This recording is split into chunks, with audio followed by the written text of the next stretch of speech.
These days, it feels like the news never stops. So let's get into it. What's happening right now, what it all means for you for an hour every day. It can be hard to keep up, so let's get started together. Hallie Jackson Now, weekdays at 5 on NBC News Now. Today is Now a podcast, available every morning. Listen wherever you get your podcasts. We're here to start conversations about the big things happening in our world, because it's not my job to tell you what to think. My job is to think about what you tell me. Now Tonight with Joshua Johnson, streaming weeknights at 8 on NBC News Now. Making Space, the inspirational podcast from Hoda Kotb. Listen now. Today is Now a podcast, available every morning. Listen wherever you get your podcasts. Can this still end diplomatically with Vladimir Putin in charge of Russia? There's a Supreme Court nominee. What would it take for you to vote to confirm her? So I guess the question is, can this end with sanctions alone? If it's Sunday, it's Meet the Press. Welcome back. Melissa Joan Hart is the latest guest for our My Happy Place series, where we showcase stars where they're at their happiest, of course, their homes. And in the 90s, Melissa was the star of both Clarissa Explains It All and Sabrina, the Teenage Witch. She was nice enough to walk us through her family's home and even showed off some really cool memorabilia from her beloved projects. Hey, welcome to my house in Nashville. Come on in, I'll give you a little tour.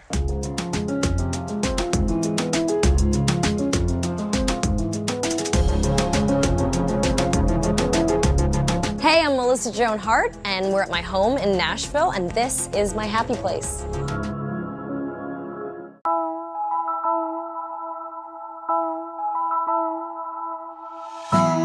This is our fun little courtyard.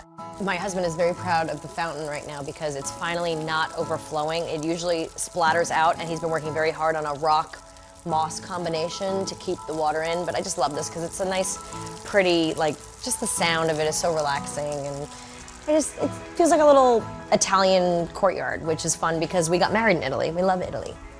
So come on in. So we fell in love with this house because it's really unique. All right, so this is my home. There's church lights and church doors, but mixed with like modern light fixtures, and which kind of helps explain my obsession with like travel and experiences, and like it just pulls all of it in and just feels very right to me. The pillars are from India. The ceiling is from a barn in Alabama. So if you look really high by the chandelier, you'll see a blue balloon. Someone brought us a balloon and it got loose, and there's no way to get down from there. I'm not going up there. So this is the main kitchen table. This is where we spend almost all of our meals, unless we sit outside really, or on a special occasion in my dining room. I am very strict about our house being as green and eco-friendly as possible, so you'll find real napkins on the table instead of paper, and you'll find us composting and things like that. So, but there is something I want to show you that has to do with my career. It's been 25 years since I've done some magic, so let's see if this works. Ready? Here we are in what I call my office, and it's mainly full of memorabilia of my years of work. Up here we have the side of a bus. I was on Sabrina the Teenage Witch, and then I have my movie posters, God's Not Dead and Drive Me Crazy, which were the two movies I starred in. Well, this is real convincing. I'm a walking punchline. But who gets the last laugh? See you after school, hun. Being on that movie for 3 months in Utah while also shooting Sabrina simultaneously in LA.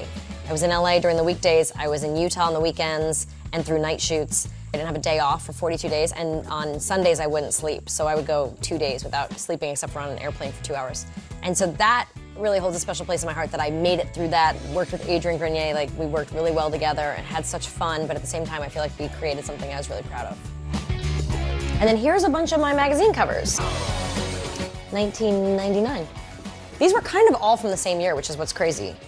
Like I did bikini, this photo shoot, and this photo shoot all at the same, and I think that around the same exact time. I was on Saturday Night Live for a sketch with Billy Crystal, and this was the cover of the playbill I did when I did the play Imagining Brad, which kind of rolled into everything, starting with Clarissa. And here's my Northern bathroom tissue commercial. My face used to be on the cover of the toilet paper. I've been in this business for 41 years. I started when I was 4 doing television commercials.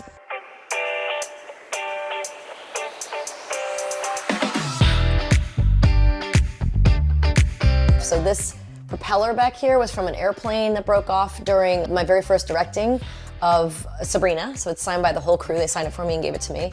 This was made for me by the art department on Clarissa. Here's my Wheel of Fortune. I won $1 million. What?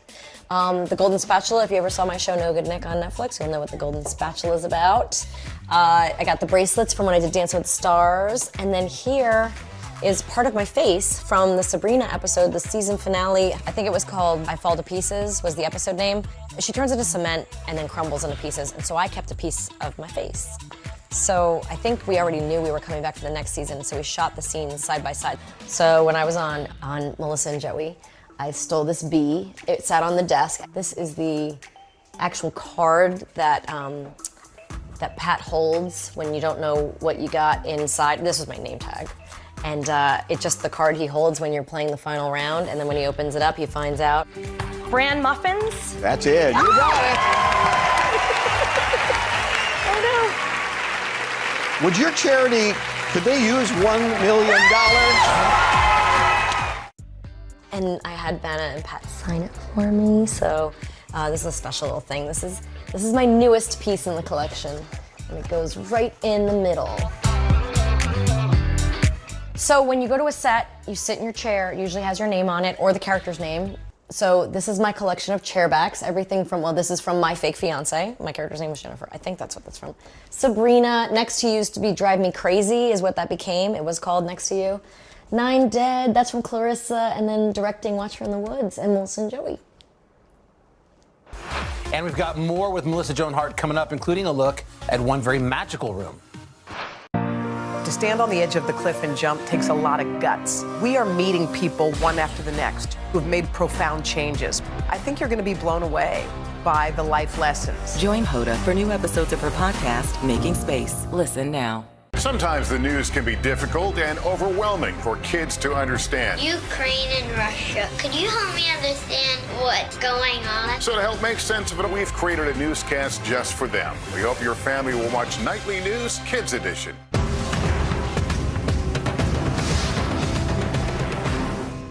To cover the news, you have to be in it. This is how so many towns and cities are protecting themselves. You can actually see they're pushing the gates open every night. It's your news playlist. Top Story with Tom Llamas, weeknights at 7 on NBC News Now. To stand on the edge of the cliff and jump takes a lot of guts. If I never got to sing another song, I would still feel the joy that I feel right now. We are meeting people one after the next who have made profound changes. It's the little moments that are the transforming moments. Oh my gosh, I never thought of that. Oh my gosh, I could apply that. I want to stop for a second.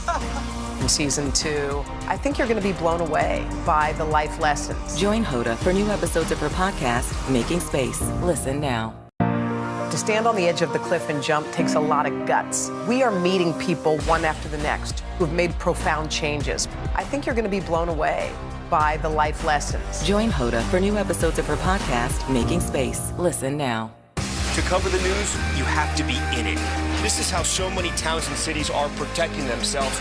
You can actually see they're pushing the gates open every night. It's your news playlist. Top Story with Tom Llamas, weeknights at 7 on NBC News Now.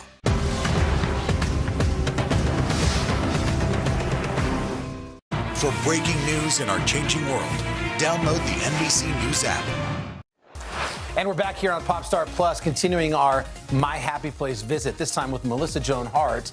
And we're picking up with something pretty cool that her son has. I'll just tell you, it's an awesome bed loft.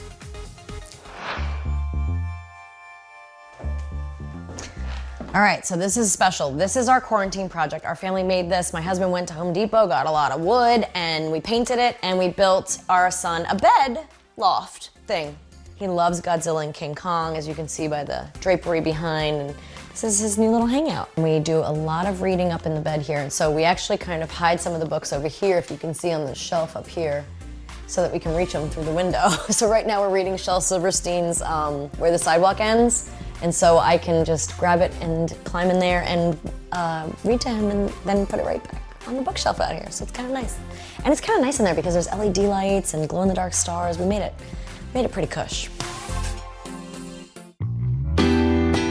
So this area is the library. This bookshelf is so big, it doesn't just hold our books, it holds all of my memorabilia, which is a lot. I have up here a wedding shelf. So this is my bouquet from my wedding. And then these are the cake toppers because we had a little mess up with our cake. So I ran to the museum and bought these little knickknacks and they sat on top of our cake. And then we have all kinds of fun stuff, like here is a picture that hung on my childhood bathroom wall, and me and my siblings fought over it, but I got it. I won it. So this hung on our wall for many, many years, and my brother just bought our childhood house from my dad, so my brother let me have it. Although I have to make copies for everybody else. And then each kid has their own shelf area with their little footstep and their little sonogram picture or ultrasound picture and their little julep cups. And here's my sugar collection. When I was little, I used to collect sugar packets from all over the world. I like to collect everything from shot glasses to salt and pepper shakers to memorabilia from travels. And this house gives me a place to really showcase it all. So there's like tapestries I bought in Italy, and there's a whole shelf here just for travels. And then I've got my family shelf, which includes a lot of my favorite pictures of my grandmother, who is very dear to me. So here's my grandma Joan and my grandpa Stanley. So here they are. This is one of their first dates. And this is me with them when I was like 1 year old. Here's me with my grandparents, including my Grandma Ethel, Grandma Hart, when I was getting my communion, making my communion. And here's a beautiful picture of my nanny, Joan.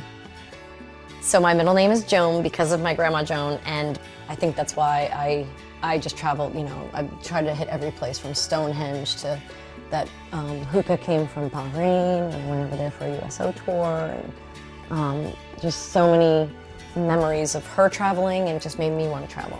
And then you can see that picture up there is of me on the set of Sabrina, and my little sister had just been born, Samantha, who's now like 26. And so that's a scene when I was Rapunzel, and I'm just holding her on set, and the set photographer happened to be there that day and captured that moment, so that was really nice. We've got things like statue here from Italy, one of my favorite statues because I studied a little bit in Italy, and then we shot Sabrina Goes to Rome, because I really wanted to go back to Italy.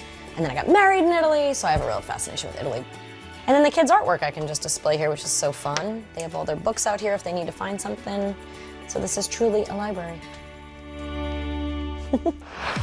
Still coming up, Melissa explains it all when it comes to the details behind her staircase and master bedroom.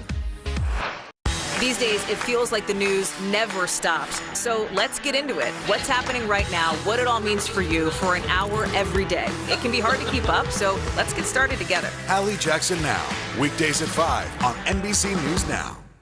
To stand on the edge of the cliff and jump takes a lot of guts. If I never got to sing another song, I would still feel the joy that I feel right now. We are meeting people one after the next who've made profound changes. It's the little moments that are the transforming moments. Oh my gosh, I never thought of that. Oh my gosh, I could apply that. I want to stop for a second. In season 2, I think you're going to be blown away by the life lessons. Join Hoda for new episodes of her podcast, Making Space. Listen now. Sometimes the news can be difficult and overwhelming for kids to understand. Ukraine and Russia. Could you help me understand what's going on? So to help make sense of it, we've created a newscast just for them. We hope your family will watch Nightly News Kids Edition. What happened here is a story of loss and salvation. There were residents who hung on for dear life. This is where you took shelter, in this closet. I took shelter right in this closet right here. Rioters banged down one of the doors. Have you found a way to reconcile it a year later? It really hurt to see this place that I love so much treated with such disrespect. Was it an act of cleaning or an act of healing?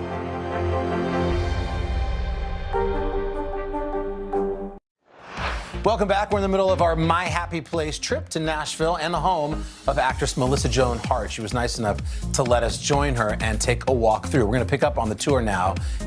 Well, it's her home's rustic staircase. See what you think.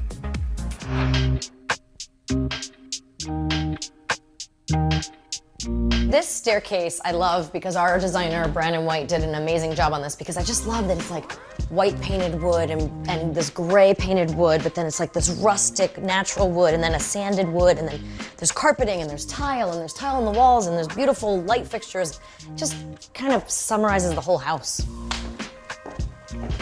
All right, so we're heading towards the master bedroom. We have some special stuff here, just wedding photos and baby photos, but here is our Picasso Gallery. So some of my favorite Picassos are in this hallway. And then we're heading towards the bedroom. come on in. So when I was about 23, I went to San Francisco to meet Shirley Temple, and that's where I made my first purchase of a Picasso. I had been doing the show Sabrina for a little while, and I really wanted something to display that would be worth more later on. And from there, it sort of spawned a collection of artwork. So whenever I get a big job or a new project, I buy myself a piece of art. Things like Rembrandt and Salvador Dali, Degas, and so I have some beautiful artwork on the wall that I'm very proud of. So here's where the magic happens. Just kidding, don't tell my husband I said that. Above the bed is a paper mache moon kissing the sun. It's from Venice, Italy. My husband and I were pregnant. We were on our anniversary trip in Italy, and we're running to the train. We're gonna be late, and I see this paper mache shop, and I see this sitting on the sidewalk, and I just had to have it. And so, because I knew I wanted to hang it above the nursery, so above the crib. So all three of my boys slept underneath, and then when they outgrew their crib, we got to inherit it above our bed. So there it is. Here is my treasure chest. This is some fun stuff. It holds some of my jewelry and some of my favorite childhood things or special things. Like when you ask what would someone take out of their house in a fire, this is the thing I would take. This is a music box that my grandmother played for me and my sisters when we would sleep over at her house. And it is super special to me. My sister learned how to play this song for my wedding day, so I walked down the aisle to this song.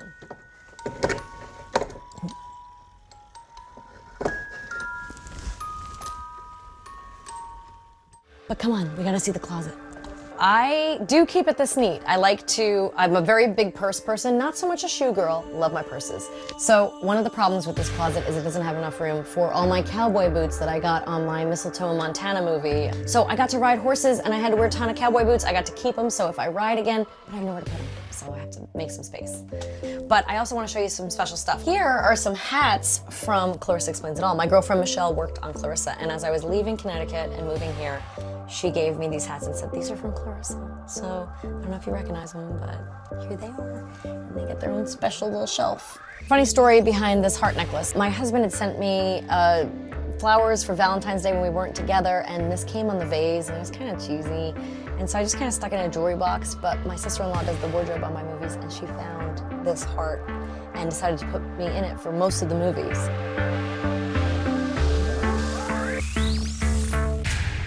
And then I want to show you guys something really cool. When we bought the house, it was like this already, but I love it. Look at my bathroom. It's so cool, right? We call it the pink bathroom, obviously. We have Dolly. I did not realize what a powerhouse she is, so now I'm obsessed. So here she is, hanging above our throne. Over here is a blue vase from my 40th birthday. So I had this big dinner party. I had blue vases all the way down with white flowers coming out of the top. So yeah, I kept one. So I can always remember my 40th.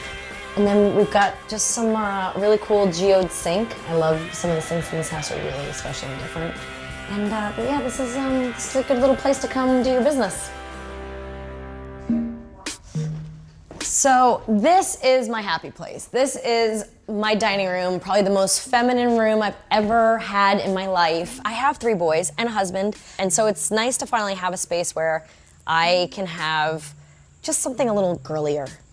I love the little kind of modern touches mixed with the antique part of it. The ceiling's really special. There's water outside. You know, I can unwind, just disappear. There's a giant Alphonse Mucha on the wall that my friend Soleil Moonfry gave me years ago for Christmas. I just thought went so well in here. It's always hung in spare bedrooms before, but now I finally get to display it kind of in the center of the house. All right, so here's the kitchen. We've kind of got a 2-parter. This is sort of the functioning catering kitchen, if you will. And then this is our pretty kitchen with our beautiful gold sink. And I can't take credit for cooking anything. It's my husband. He likes to eat, so he has to cook. So I am constantly cleaning up, but he's the master chef, so that's not me. So when you see their little towel here, hey, good looking, what you cooking? That's all about him. So I feel like I'm constantly like doing dishes and cleaning things up, and I constantly try to keep this area clean and free. And this gold sink is kind of a killer too because it tarnishes very easily. So I'm constantly cleaning this thing. And this is Cleo. This is our oldest girl, right? And we have a new boy that's living with us now named Sully. We name all of our dogs after Disney characters. So Cleo's after Pinocchio, right? Right, lady? Yeah. She's such a good girl. You wanna go outside? Do you wanna go outside? Let's go outside. Come on.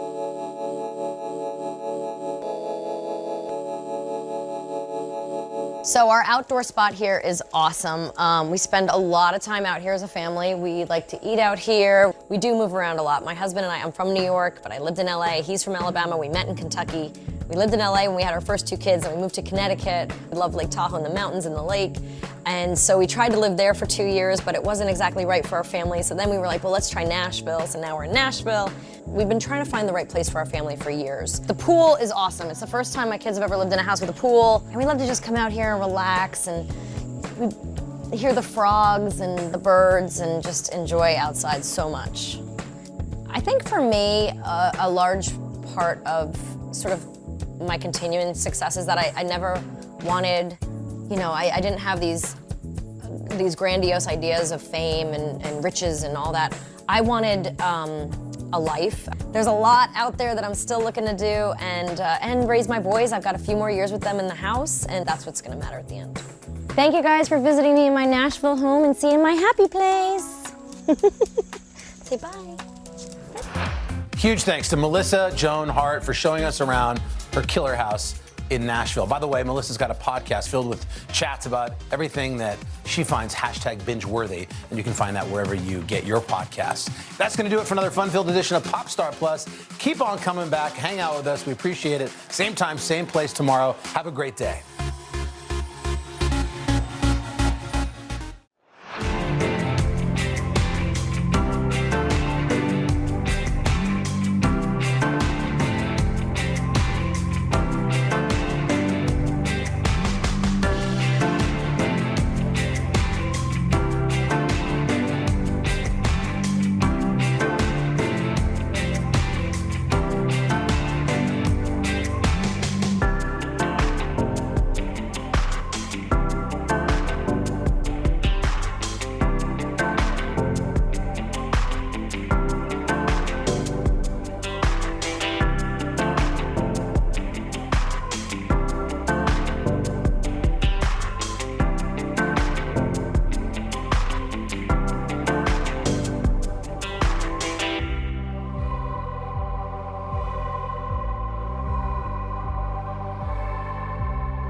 Shop All Day contributor Chassie Post, and each week I'm here with the must-have fashion and beauty products at a price you'll like in Style Finder.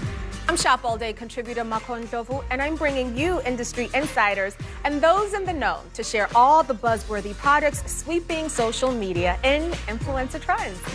I'm Shop Today editorial director Adriana Brock, and I know shopping trends. I seek out new and notable products so you don't have to in editor's picks. This is Shop All Day, women-owned businesses. Hi, I'm Chassie Post, and we're back today with a new episode of Shop All Day. And in honor of Women's History Month, we are celebrating women-owned businesses and the ladies who built them. From cosmetics to jewelry, we even have bathing suits made for all body types. And later, a conversation with Nancy Twine, the woman who founded Buzzy brand Briogeo Hair Care. And remember, see that QR code on the corner of your screen? You can use the camera on your smartphone to scan it for instant access to the products on the show today. Or you can text SHOP to the number below to shop all the products we're sharing with you today. So let's get to it. First, we have Fortune and Frame, a woman-owned business known for their wonderfully unique jewelry and accessories that are designed to hold fortunes, love notes to self, and special messages.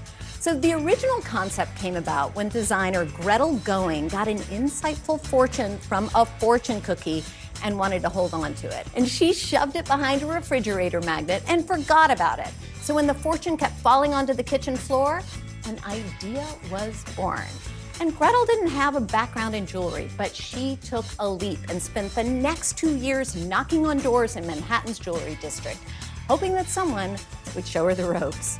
And right when she was about to give up, she met her mentor, the wife of a jeweler, who took her under her wing and taught her everything she knew about making models, molds, and casting the pieces. And these designs became the brand's now iconic Fortune lockets and frames. So here we have some of her best-selling pieces. So starting with the Secret Diary book locket.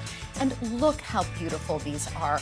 Also, we have the Fortune locket and, of course, the Fortune cookie locket. And what is so amazing about these lockets is they open up to reveal these little beautiful special messages. And the cool thing is you can choose from over 600 different messages on the Fortune and Frame site.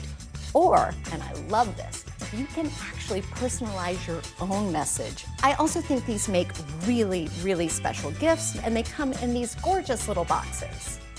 Next, let's talk beauty.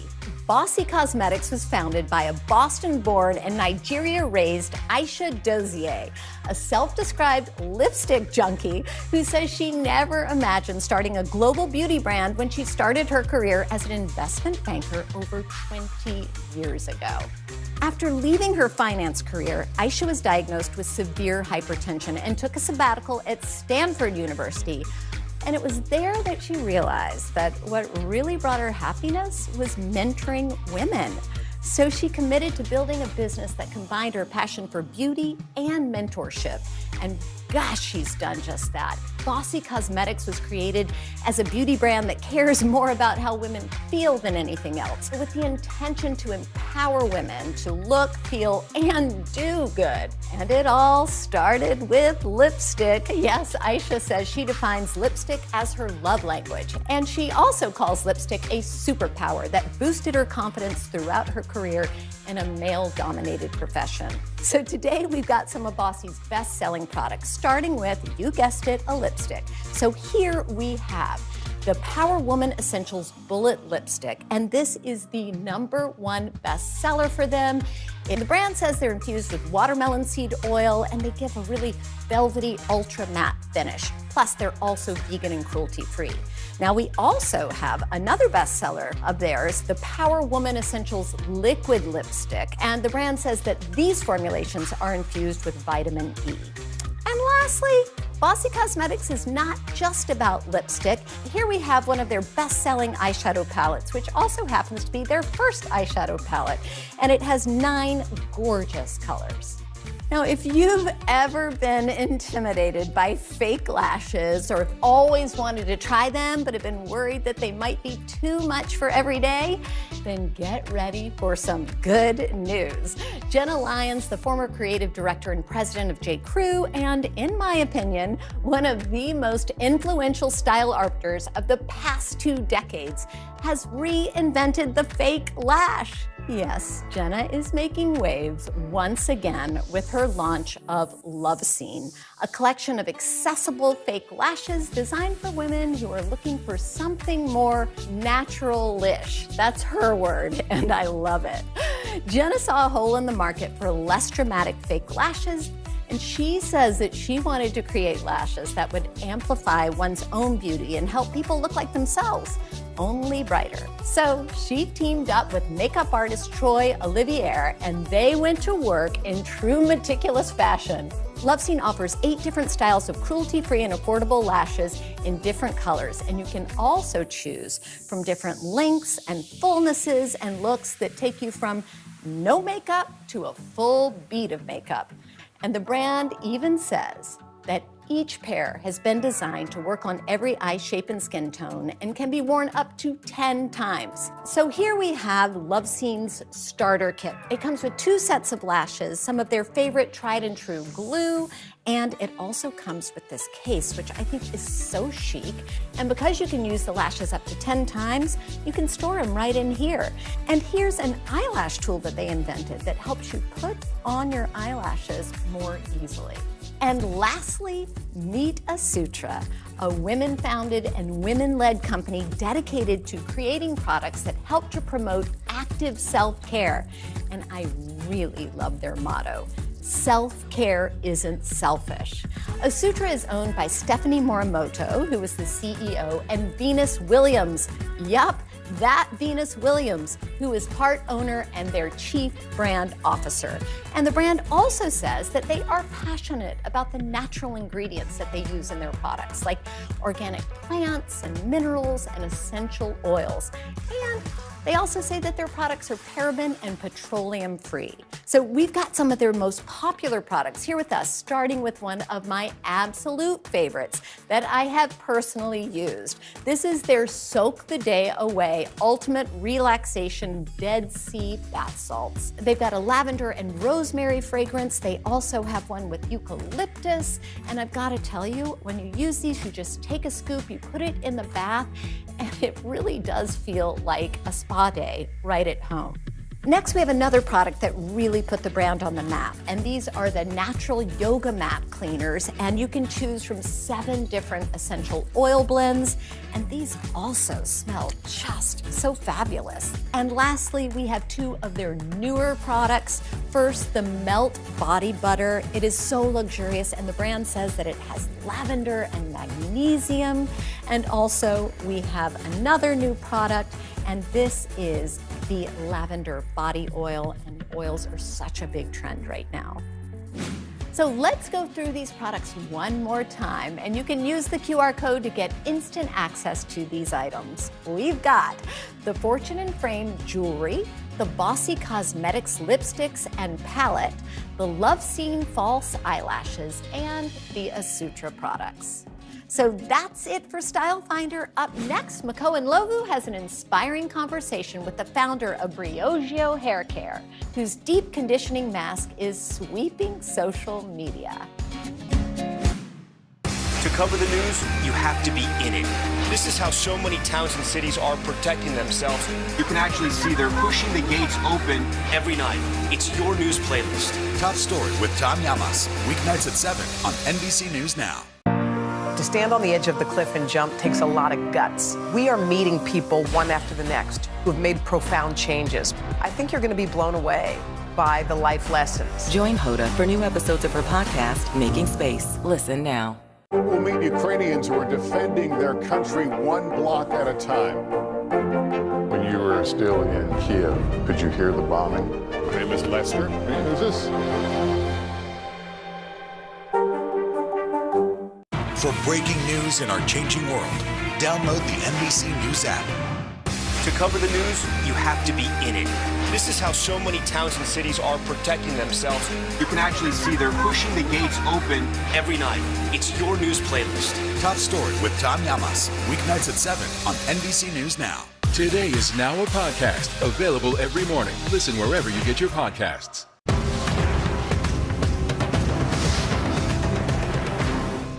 For breaking news in our changing world, download the NBC News app. We'll meet Ukrainians who are defending their country one block at a time. When you were still in Kiev, could you hear the bombing? My name is Lester. Who's this?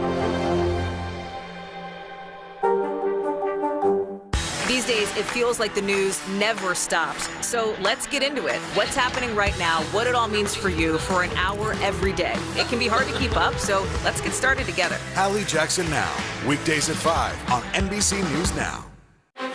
Can this still end diplomatically with Vladimir Putin in charge of Russia? There's a Supreme Court nominee. What would it take for you to vote to confirm her? So I guess the question is, can this end with sanctions alone? If it's Sunday, it's Meet the Press. For breaking news in our changing world, download the NBC News app. Making Space, the inspirational podcast from Hoda Kotb. Listen now. Top Story with Tom Llamas, weeknights at 7 on NBC News Now. Making Space, the inspirational podcast from Hoda Kotb. Listen now.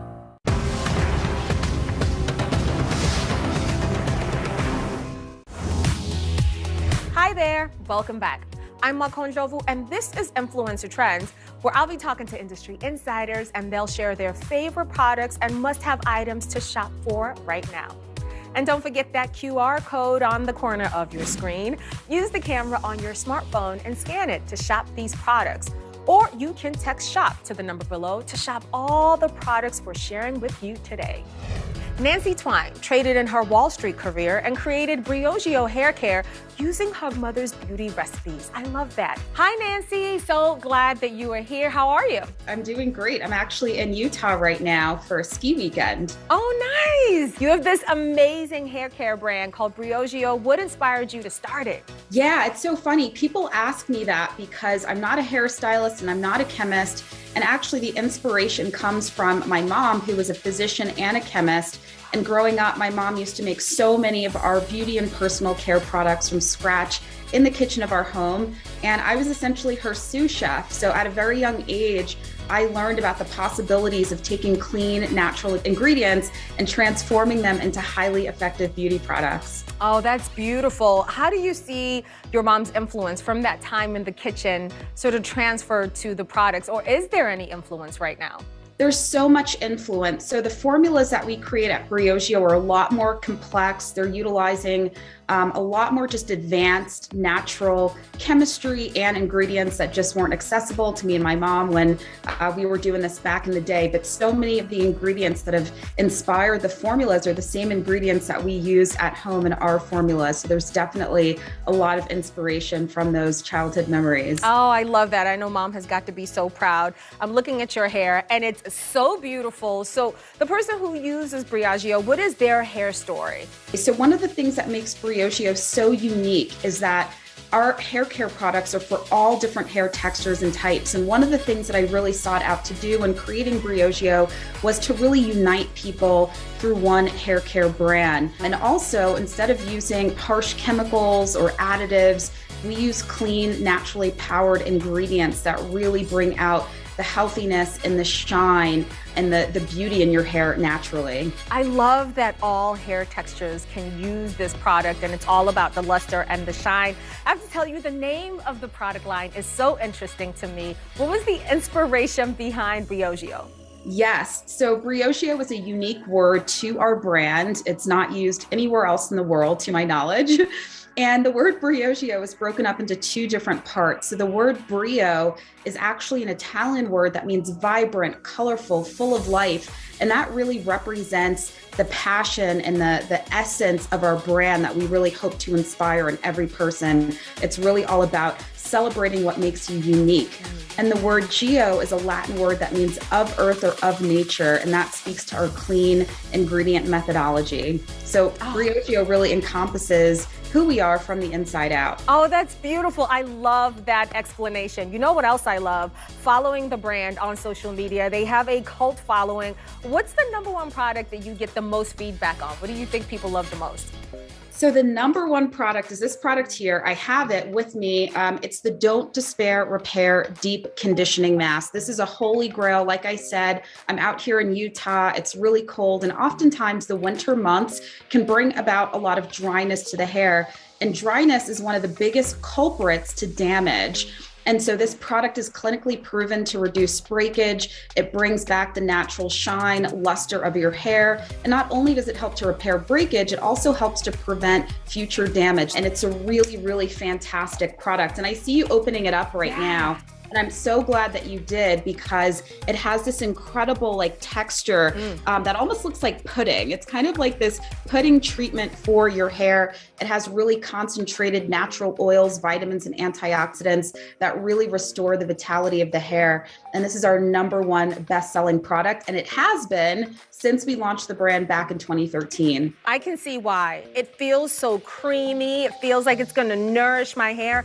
And so how do you use it? Do you put a shower cap on top of it? Do you put it when your hair is wet? How does it work? That's a great question. This is actually a weekly treatment, and you use this in place of your conditioner when you use it. So after shampooing, you rinse out the shampoo, you wring the hair of excess water, and then you apply 1 to 2 walnut-sized amounts from root to tip, or where you're experiencing the most damage. You leave it in for at least 10 minutes and then you rinse it out. But you brought up a really good idea, because those that have very severe damage may want an even more intense mask experience. So you can actually apply it out of the shower, put a plastic cap over the hair to really lock in that moisture and seal in the nutrients, and then you can wash it out an hour later. But you certainly can do that. Let me tell you something, my hair is heat damaged, so I'm always in search of products that will restore my hair to its original form. Okay, let's move on to the other product that you brought for us. This is also another favorite of yours. Tell me about it. Yeah, so this actually comes from another brand. It's a Black-owned brand, skincare line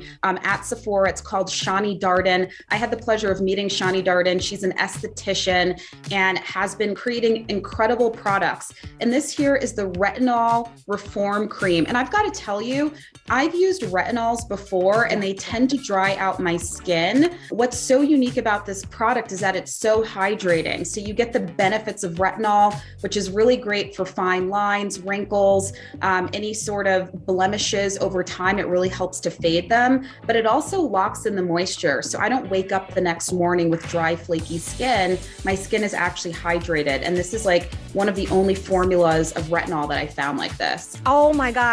You see the difference in my hands where I put the product and where I didn't. I can just imagine that on my face. Okay, thank you for putting me onto this. I love it.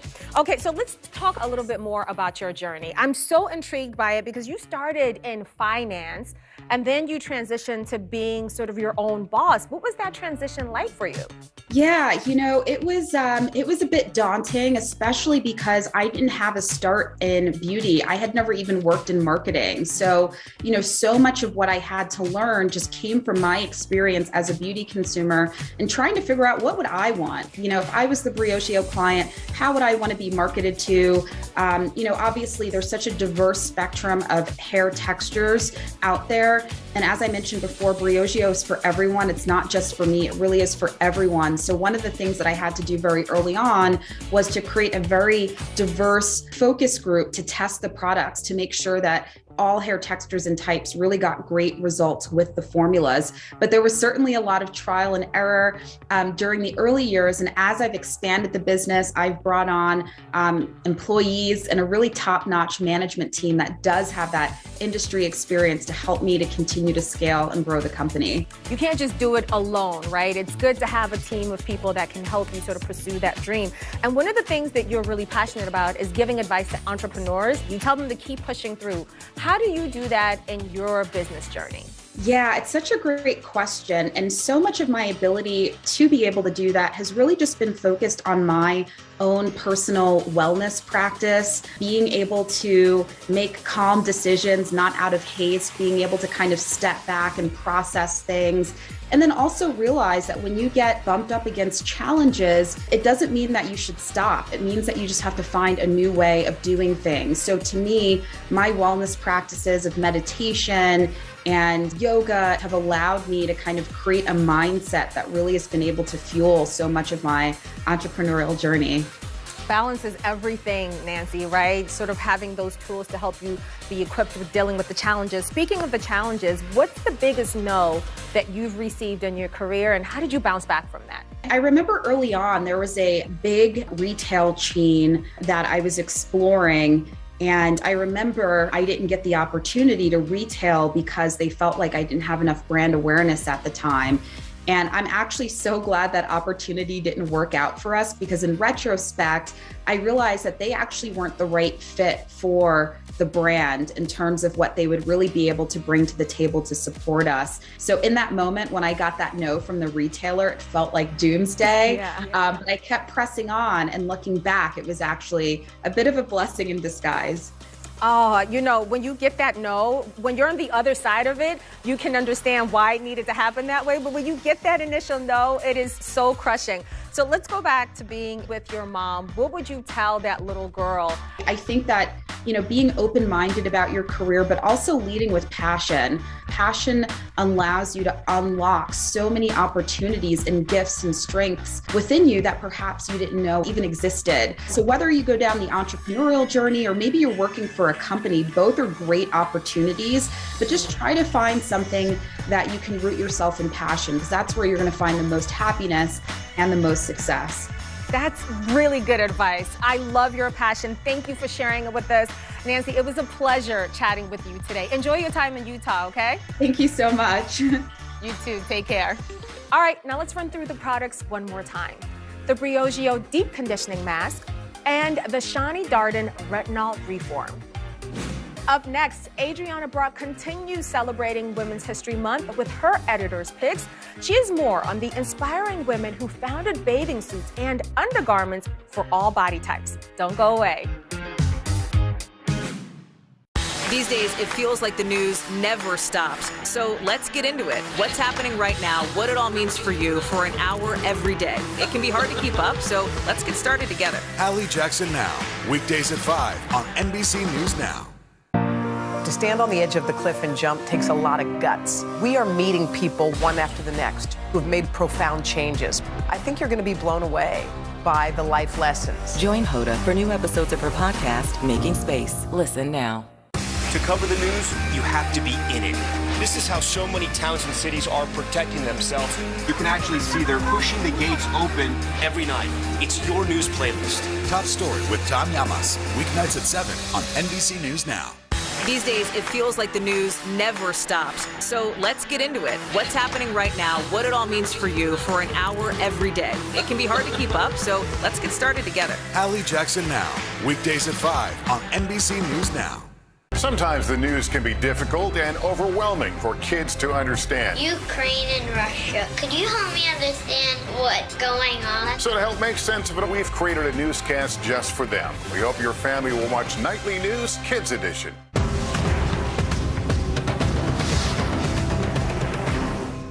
For breaking news in our changing world, download the NBC News app.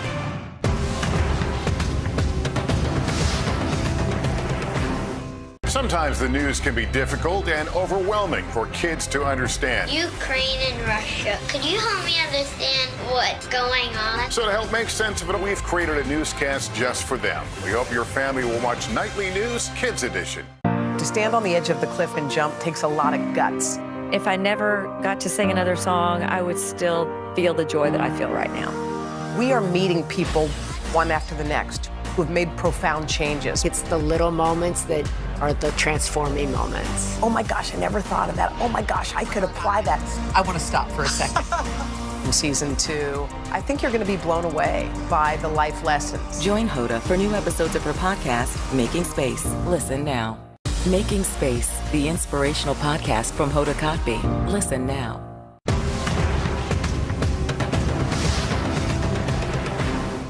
Making Space, the inspirational podcast from Hoda Kotb. Listen now. Hi, welcome back to the show. We've been celebrating the women behind iconic brands we love and use. I have my own editor's picks that include everything from fashion to beauty, all founded with a purpose by women. And see that QR code on the corner of your screen? You can use the camera on your smartphone to scan it for instant access to the products on the show today. Or you can text SHOP to the number below to shop all the products we're sharing with you today. Let's get started. Lori Coulter and Reshma Chatterjee Chamberlain only founded Somersault in 2017, but it has already made some serious waves in the world of swimwear. The brand used over 1.5 million measurements from a group of 10,000 women to create what we've dubbed universally flattering for all women. It's the swimsuit called the side stroke. And according to the brand, it's made with a fabric that provides compression, support, and coverage, which is just what we all need in a swimsuit to make us feel confident. Somersault also makes clothing items from swim cover-ups to dresses and loungewear. We've got the French terry shirt and shorts, which are made for life away from the beach and pool. Reviewers love how versatile the pieces are. You can mix and match them. And from bathing suits to undergarments, Parade founder Cami Tellez didn't feel as though the underwear models she saw in the mall growing up were truly representative of what real confidence and self-expression felt like. So she created her own brand to change the narrative. When the brand launched, underwear was its main draw. Now Parade has become a buzzy destination for everything from briefs to boy shorts, bralettes, loungewear, and bodysuits. All of the brand's fabrics are made with recycled materials. And two of the brand's best sellers are the triangle bralette and the briefs, which according to the brand is made with the replay fabric, which is a blend of recycled nylon and spandex. Now, this next product was created out of problem solving. Melissa Mache, Deepa Gandhi, and Jessie Dover launched Dagny Dover in 2013. The goal was to create problem-solving bags for every kind of lifestyle. Today, the brand makes everything from weekender bags to pouches. we have the Dakota backpack, which is the perfect solution for everybody from busy parents to commuters and travelers.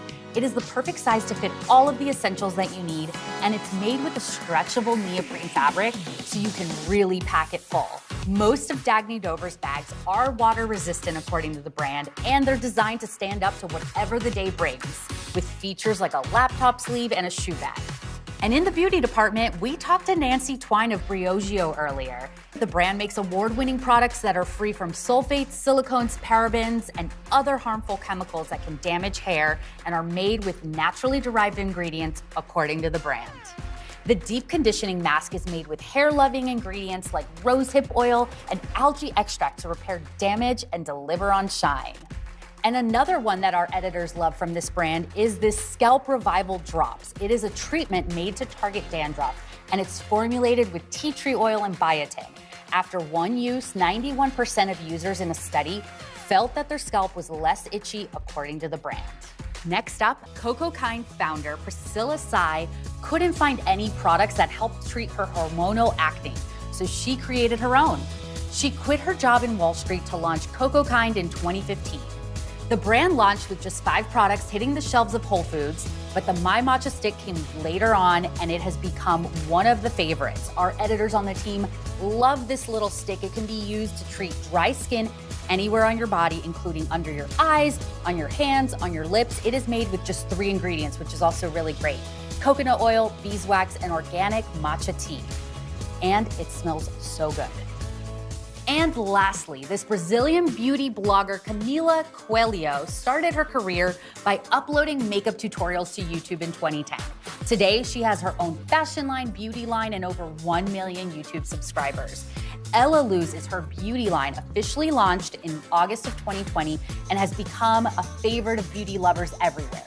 The brand's beauty oil is a no-brainer for nourishing your skin year-round, according to the founder, who says she can be really picky about skincare products, which is why she launched it. It's super hydrating and lightweight, and also packed with Brazilian superfood ingredients. The Shop Today team also really loves the oil-infused lip gloss from the brand. It comes in 5 different shades, from neutral tones to a bold, bright red that you're gonna wanna keep in your makeup bag all season long. And let's run through the products one more time. The items from Somersault, the Parade undergarments, the Dagny Dover backpack, Briogeo deep conditioning mask and scalp treatment, Coco Kind moisture stick, and the Ella Luz beauty oil and lip stain. And just so you know, Today works with affiliate partners and earns a commission on purchases made through our links at today.com. Tune in next week for another episode of Shop All Day.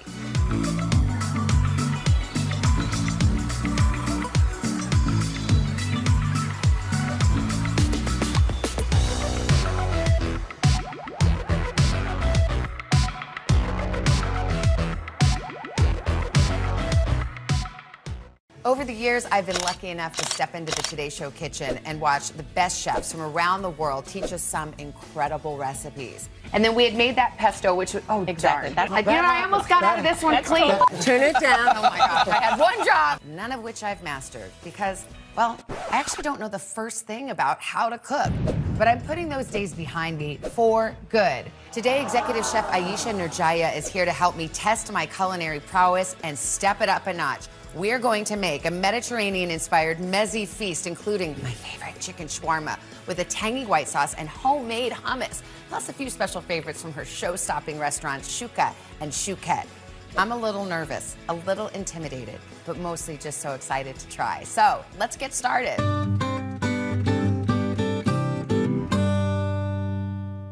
Chef Ayesha, you know I am your super fan. And I appreciate that. And now you have heard that I don't know how to cook anything, right? I've heard that, but I want to see it for myself. Let's get started. Okay, perfect. Shawarma. Well, let's cheers first. Oh. Have a drink here. Oh, where's my... Oh, what is this This fancy is a gazelle. So this is like basically a fruit juice that's topped with a little bit of seltzer. And some herbs. That is delicious. So there's some blood orange in here, some cara, a touch of grapefruit, and seltzer. And if we're feeling like getting a little litty, we're gonna put a little tequila. I could see a little something extra in there, but I've got it. We've got knives. I have to stay sober for We're gonna this. stay focused right now. Okay. Okay. So let me look at the recipe. Sure. Because I'm a new cook, I get obsessed about the All right. recipe. But I have a plan. Our plan for today is start the chicken shawarma, Make and mix the white sauce, prepare the hummus, create a pantry salad, prepare the toppings for the chicken shawarma, and serve and eat. We're gonna start with the marinade first. Okay. Okay? So right to your left, you have some lemon juice. Yes. We're gonna put that right in here. Okay. And then we're gonna use some garlic paste. Now this garlic paste, I'm gonna hand this to you. Now this is one, I'm already scared. Garlic paste. Well, Don't be first of all, I scared. gotta open it. But I'm gonna show you something. We're just gonna put a little bit of olive oil in the spoon and kind of coat it with this. Oh, you're like basically greasing your... Exactly. Wow, that is so smart. Right, so if- Cooking show over. This is incredible. This is revolutionary. Would be great if you added a little bit of that olive oil in there. How much? All of it. It's like baking, where they tell you like dry ingredients versus wet ingredients. Yes, You want to okay. kind of put either all the dry in 1st or the wet. I How like much to do whisking? the wet. No, that's fine, as long as it's combined. But right now we're gonna add a little bit of our spice blend. You have 1 tablespoon of black pepper. This is cinnamon. Okay, So right this now- is, that was paprika, this is cumin. Cumin. And this is my favorite. Okay. It's the color of my shirt. It is. What is this? This is turmeric. I was gonna guess that. Oh, I love So it. this is really gonna give that earthy flavor to the shawarma and also that beautiful color. So we're gonna whisk that together. I'm starting to Look how recognize this beautiful this marinade. is. I know. All right, perfect. All right, so this looks beautiful. Okay. And now we're gonna do the onion. So I'm gonna Okay, do wait, one. I know how to do this. Okay. What you want to do is, at this point, you can cut the little piece off at the end. Here. Okay, okay. Okay. This is off. Yes. And then you kind of want to follow the curvature of the onion with your knife. So we're not going to slice straight down. We're going to slice like this, a little bit on an angle, if you will. Yes, perfect. Like that? Yep. Perfect. Okay. There you go. But now that's done. Look how beautiful that is. Okay. So we're going to put that in there. Okay. Mm-hmm. And we're going to mix this together. Okay. Do you mind grabbing the chicken? So right now we're going to use chicken thighs, and Okay. I love chicken thighs because I find them to be super forgiving. Yes. Actually, you know what I'm going to do? I'm just going to dump the chicken right onto our thing. You're a wild woman. Because we don't need all of this paper. Okay. That Christmas. on Exactly. Christmas. Okay, so I'm going to cut this first so I can show you. You notice my hand is like this, like doing a C, and then you're going up and down, slicing right through. How you feeling? Good. Is it like... Okay. Beautiful. Is it? Yes. Okay. It's hard to do that knuckle thing. I know Yeah. you're supposed to. You have to practice it. Yours looks like it's easy to cut, and then when I do it, I'm like sawing like I'm Paul Bunyan in the forest. have Maybe to- I just need to be more confident. Yes, you have to be easy on yourself in the beginning. Okay, so you have one more there. Okay, here we go. Right. Okay. Now, your best, we have beautiful kitchen tools here, but your best kitchen tool are going to be your hands. So Oh. you're going to get right in there. Ooh, and I like it with the gloves, because then You're I gonna just don't massage feel all it. gross. Right. Hello. So you want to make sure that each crevice of those chicken thighs, remember the parts that we saw that were open, like where the bone was? Yes. That all that marinade gets in there. Okay, so I really want to get in there. Exactly. Okay. These thighs have the life. You're- a full you're kidding. massage here. Look at this. They're living The their best spa life. treatment. It Yeah. looks beautiful. So we're gonna have you put that in the refrigerator. Okay, I'm gonna cover And I it and put it have- in. Yes, and I have one in there if you don't mind grabbing it that Oh, has yeah. been marinated already. Okay. I'll make some room for you. Perfect. 48 hours later, 48 through the hours magic later. of television. Da-da-da-da, da-da-da-da. So let's uncover this. So this is made. Now, what if you really didn't have 48 hours or you're a bad planner? I mean, what's you the could bare do, minimum? You could do it for 4 hours. You could. Really? But I can't guarantee you that really deep flavor. Got it. That's the only thing. Fair enough. So if you smell this, you can smell all that hard work that you did with the garlic. Delish, And I'm yes. gonna hand you this sheet tray. So the key here is what we wanna do is make sure that we put this on the sheet tray, but we give it enough space that the heat is hitting it, so we're not overcrowding it. Okay. Why don't I just help you out by kind of like doing a little bit of the dump method Oh, here. is that all right? Yep. Oh, And then okay. you are gonna use And your then I'm tongs spread it. to spread Okay, them out, yeah, right? cool. But like, does each feel guy like- have to live in his own little world? Nah, they just have to have a little space around them. Good? Yeah, I think Perfect. so. So we'll walk this over to the oven. Now, does the rack position matter in this? As long as it's in the, as long as they're not on the same shelf, you'll be okay. Okay. So I'll go here. Okay. Okay, so we're gonna put that in there. Chicken shawarma is in the oven, but it's not a good shawarma unless you have this beautiful white sauce. You have to have the white sauce. So what is it? So have you ever eaten like out of a cart, a halal cart? Yeah. And you get like chicken over rice, and the Mhm. guy says white sauce, hot sauce, and you like double white sauce? Yes. This is really where this recipe was born. Okay. It is now like the ranch of the kitchen. They put it on shawarma, family meal. I've seen it go on pasta. I mean, they take it to a French place. fries?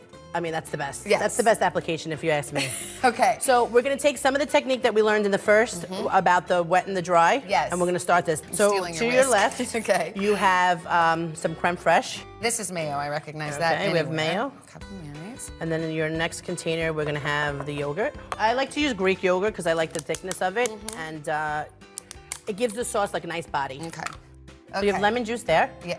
To your lemon left. Juice, lemon Okay. juice. Okay. And then the next thing you're gonna do is gonna grate that garlic clove on the microplane. Oh, now this is Have you done that scary. before? I haven't. I have to say these things are scary. The reason why you feel comfortable is probably because you don't want to nick your finger. Because I have nicked my finger. So what you would do is put on a glove. Okay, So you can I'm put the that whole thing. 3/4 of it. That's an extra large clove I chose just so that you wouldn't feel. See, we're yeah, it's so getting too close. scary. Like, am I doing like this? You are. back Can I and just show you forth? something though? Yeah. You have to be in a place where you feel comfortable. So this I don't feel rested on comfortable. here. Yeah. This Oh. at a point, and then if you do this, Oh, you have a that's lot of better. space between you and the edge. So you could kind of. Oh, that's a better Just way do to it do it. 3 or 4 times. I gotta tell you, this gives me a little anxiety. So tap it 3 or 4 times. Oh. And let's turn it around. Should be all good. And that is perfect. 1 teaspoon sherry vinegar. Okay. Now, if you don't have sherry vinegar, red wine vinegar will do. One time when I was in high school, my mother said to me, Savannah, did you and your girlfriends drink my sherry wine, cooking wine? And I was like, no. But then I thought to myself, would that work? Perfect. Okay. And we're gonna add the dry spices now. Oh, there they are. Okay, see, I missed it. I'd have been like, and we're done. White sauce over. Almost, No, almost. okay. So we have black pepper, half a teaspoon. And next is our garlic powder. And here we have onion powder. 1 teaspoon onion powder. Onion powder and garlic powder are those 2 spices in your pantry that will always get you out of trouble. Okay. If you ever need like a quick marinade and you don't know, onion powder, garlic powder, salt, and olive oil do the trick. Like they cover all the sins, huh? All the sins. Okay, there we go. That's Okay. nice. Okay, good. Okay, and Did now I we have get our it all? salt. No salt.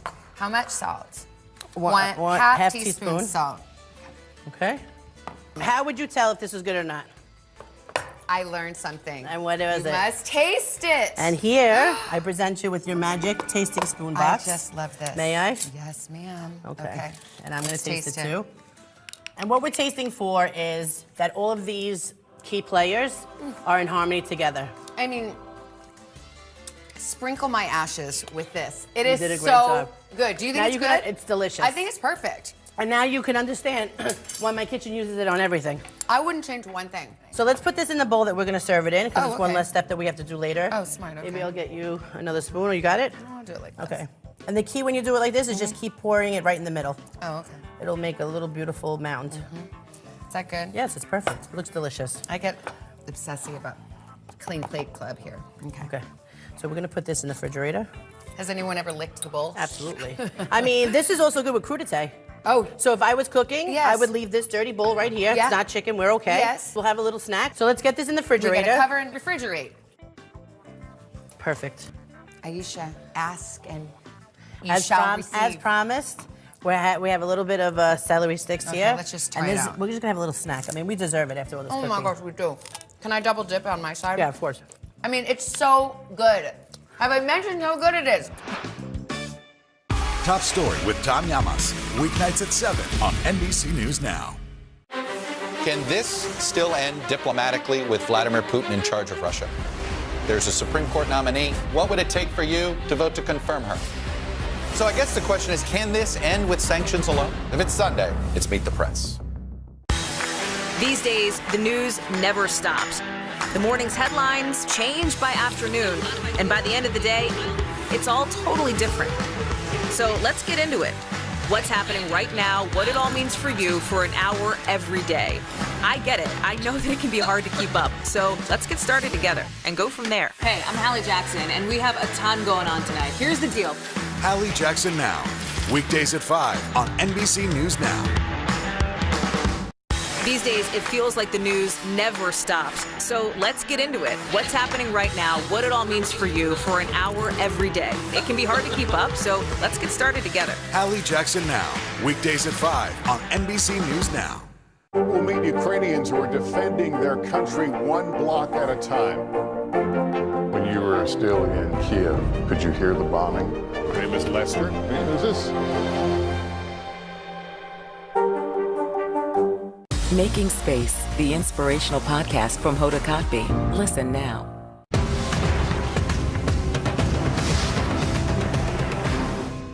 For our next trick, homemade hummus. 2 words I never thought I'd utter. Why should I make it when I can go to the store? you could always customize it to how you want it. If you love garlic, if you like smoked paprika, if you want to keep it super plain. So we're gonna show you a plain hummus. Okay. And then we're gonna doctor it up as you like. I heard through the grapevine that the machine we're gonna use is something that you're not a big fan of. Don't say the food processor. I'm gonna have to. It's like you're a Home Alone moment with the big furnace in the basement. I have food processor fear. We're gonna show you exactly It's the thing. how unintimidating it is. Okay. So let's grab the food processor. First of all, it weighs 600 pounds. It does. First of all, this machine is built for safety. So we're gonna open the blades here, and then we have all of these accoutrements, if you will. Now, see, So I'm always this thinking I'm is- gonna get cut. right.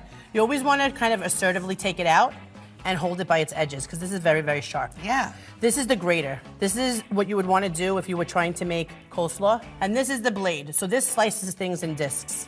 Okay. So if you had zucchini, cabbage would be good in here What about too. potatoes? I hate slicing potatoes. Potatoes would be perfect. Okay. Okay, so that's this. And then it comes with this nice microphone, so you can sing karaoke while you're making it. But that's really for the attachments, and we're not gonna use that right now, okay? And this is the blade. How do we choose this one? Because this is the one that's gonna puree. Oh. So here we have All right, chickpeas. yes. So we're gonna throw them in here. Stuff them in. 1, 2. Okay. 4 cups cooked chicken, 1/2 cup tahini paste. So you're gonna take it's that, not that your pasty. with your small little spatula, because you want to get every I single see. little Maybe it morsel is- of that out. Maybe it is a little pasty. It could work with this. It's viscous. Yeah. Okay. That's Okay, so that. your tahini is in, and then we have our lemon juice. 1/4 cup lemon juice. Right. Okay, Pro tip. olive oil. 1/2 cup olive oil. Okay, you can put that in there. Perfect. And then you have salt. Kosher salt. Now, this is one of those. How much? You guys, you chefs, you never want to say. Well, this is a good technique for you to learn. So that's nice, but this is what you really are gonna look for. You want to But make how it do I rain. know that- Because listen, you're gonna have to learn how to cook by taste and touch. Okay. So I know that when I grab that's 28 grams. Okay. Because I've been cooking for a long time. Wow. So if a recipe calls for 1 tablespoon of salt, Yes. Can you open your hand? So you know That's what a lot. right, but you know what that feels like. Yeah. So half of that is what you would have used in that recipe, but I already put it in for you. Okay. Just So this kidding. way you know. This is where you know what it feels like. Okay. All right. So put that on your board. Put it on my board. It's okay. And then we got to do a little bit over the left shoulder because we can't have anything. Is that happen like to a us good luck thing? when we walk out of here today. Okay. Okay. Perfect. So we're gonna put the lid on. Okay. You ready? Yeah. Let me just. Oh boy. Oh boy. Stand clear. So what I'm Do gonna I need to cover this? Is it gonna come just exploding wait. out? Hit this button. Is it That pulse? says off. Ah. Okay. Good. Do it again. Where should I put this? Yeah. Put your hand up there. Keep going. How come I don't just on it? So you can on it, but what I like to do is kind of pulse it so that it gets all the ingredients together. So now you can put the on button. Okay. And just let it rip for a little while. All right. Have a sip of your gazos. This is fun. Sure beats chopping all this stuff. Absolutely. Okay.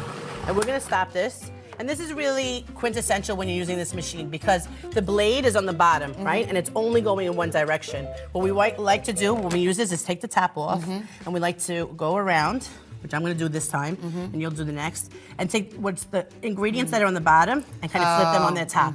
Because we wanna make sure that when we're making this hummus that everything has the same consistency, okay? I have to go pulse again. No, you're gonna put it on. Oh. And at this point, we're gonna stream in some of that water. All at once or? Just a little bit at a time. This is 1 cup of water. I actually think that we might use 3/4 of a cup. Now this part is not a definite in a recipe. It depends how much you dried your chickpeas and how much liquid is in there. Okay. So if you dump the whole cup of water in there, it could be too liquidy. Okay. We want something that's gonna hold its peak. Look good, you see that? It's getting smoother, Yeah. which I like it. And now you can see, if you step on my side, you see how this is really moving slowly? Yeah. That's why you have to stop. All right, so time to stop and, Right? You're gonna and open have it? an intervention. Right? Perfect. Here you are. Okay, so now I'm just like kind of going around the sides. Let's Yes. get everybody in there. Oh, Okay, so let's taste it.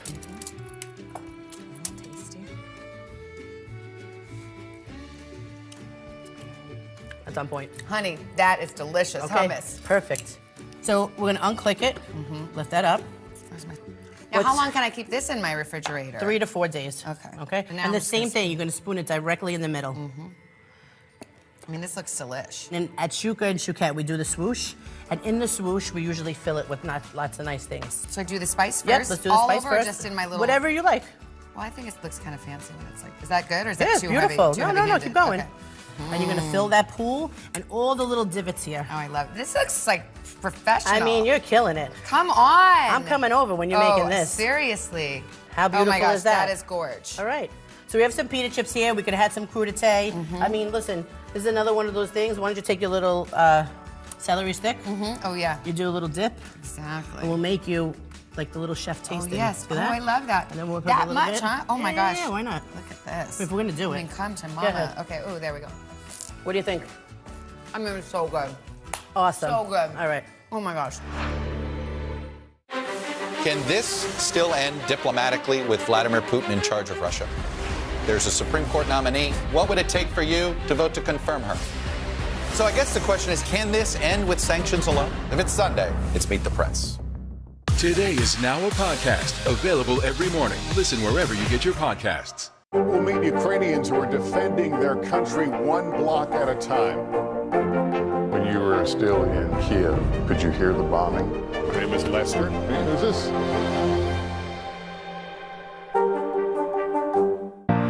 To stand on the edge of the cliff and jump takes a lot of guts. We are meeting people one after the next who've made profound changes. I think you're going to be blown away by the life lessons. Join Hoda for new episodes of her podcast, Making Space. Listen now.